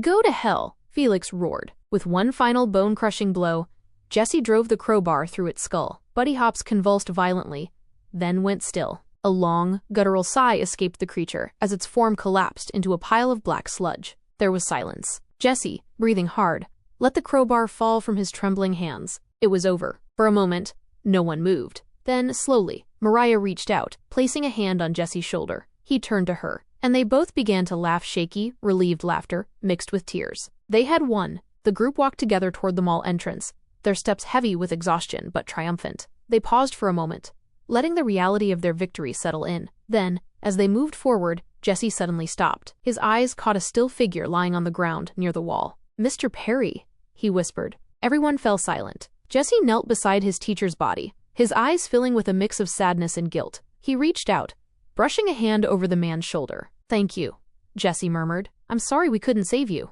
Felix gently touched Jesse's back. "He helped us fight. He wouldn't want us stuck here." Jesse took a deep breath, stood, and gave Mr. Perry's body one last look before walking away. The dark, suffocating presence that had covered the door was gone. Fresh air washed over them as they reached the outside world. "We made it," Felix muttered, breathing deeply. They moved into the night, finally free of the horrors inside, but questions hung heavy in the air. "The police will have to believe us," Jesse said as they made their way down the empty street. "There's too much proof. Mr. Perry's body is in the mall, and there were probably more we didn't even find in there as well. Flash Hendrickson and his friends. There are bodies still in the drainage system too, right?" Charlotte nodded, her voice steady but wary. "We'll tell them everything." When they reached the police station, the sterile fluorescent lights and the quiet hum of computers felt surreal after the chaos they had endured. They gave their report every terrifying detail of Buddy Hops, the crater, the mall, and the deaths. The officer on duty, a stern man with sharp eyes, frowned. "Are you kids serious? You better not be pulling a prank." "We're not lying," Jesse snapped. His voice cracked with frustration. "It's the truth." Another officer asked if they were on drugs, and the group denied it vehemently. Finally, the police decided to contact their parents. Charlotte turned to Sebastian, dread on her face. "Your dad is going to kill you." Sebastian gave a small, tired smile. "He won't kill me. He'll beat me a little, and just yell a lot." "I'll live," Mariah sighed, leaning on Jesse. "My mom's gonna lose it." Jesse gave her a sideways glance. "Mine's too." Felix looked at his brother and smiled with relief. "I'm glad you're okay, Damien." Parents arrived one by one, voices rising with anger and fear, as they heard the story retold by the officers. Some stared in disbelief, others muttered anxiously, unable to comprehend. Jesse's mom was the last to arrive, her face a mix of worry and fury. His father, unsurprisingly, was nowhere in sight. As they prepared to leave, the friends shared one last moment together. "Goodbye," Mariah said softly, her eyes meeting everyone's. "We'll see each other soon," Felix added. "Take care of yourself," Charlotte whispered. Jesse stood at the center, his gaze firm. One by one, they turned away, heading home. A week later, Jesse, Mariah, Felix, Charlotte, Sebastian, Damien, and his friends gathered on the wide field behind Woodland High School. The sun was setting, casting a warm orange glow over their laughter and playful banter. The group was finally at ease, free of terror and alive, to enjoy another day together. Later, they made their way to Jesse's house. where they continued their celebration. Plates of snacks and soda cans cluttered the living room table, music played softly in the background, and the air was filled with the sound of jokes and memories. As the evening deepened, they switched on the television, hoping to see if the news had finally covered their story. The screen flickered to life, revealing a well-dressed news anchor. The broadcast started with a positive tone. Missing persons and mysterious murder rates in Smokestone City have dropped significantly in the past week. The group watched in silence. As the report continued, the screen shifted to footage of police vehicles and investigators surrounding the old mall and drainage systems. A tragic discovery was made last week, the anchor reported. Over 200 bodies, or what remained of them, were found inside the abandoned Smokestone Mall and drainage system, many with missing limbs and severe mutilations. Authorities believe this gruesome scene is the work of a dangerous group of serial killers. In a related investigation, the bodies of Flash Hendrickson and his associates were recovered from the drainage system nearby. The anchor's tone grew somber. We also mourn the loss of Mr. Perry, a beloved teacher at Woodland High, whose body was found among the mall victims. He is remembered for his dedication and kindness. The tribute played a picture of Mr. Perry smiling warmly, but the group felt no comfort from the coverage. They're calling Buddy Hops a group of serial killers? Mariah said incredulously. Really? Did they miss all the bite marks and the shredded flesh? And let's not forget what's left of Buddy Hops. Jesse crossed his arms. Someone's covering it up. They don't want anyone to know the truth. Everyone nodded in agreement. Charlotte sighed. Makes sense. Some things are too scary for people to believe. After a moment of reflection, the tension lifted. Felix grinned. At least it's over. No one else will have to suffer like so many did. Quiet sense of relief settled over them. Eventually, the celebration resumed. Their victory now, their own private triumph. Later, Jesse and Mariah slipped outside as twilight fell, the sky turning deep blue with streaks of red. The air was cool, carrying the scent of fresh grass and the sounds of the night. Jesse stood quietly, looking up at the horizon before turning to Mariah. She smiled, her eyes reflecting the soft glow of the stars. We made it, she whispered. We did, he said softly. Their eyes met. In that shared moment of survival, strength, and something new, Jesse leaned in. Mariah met him halfway. Their lips touched, a gentle kiss under the darkening sky, a promise that, despite everything, they were still here alive, together, and ready to face whatever came next.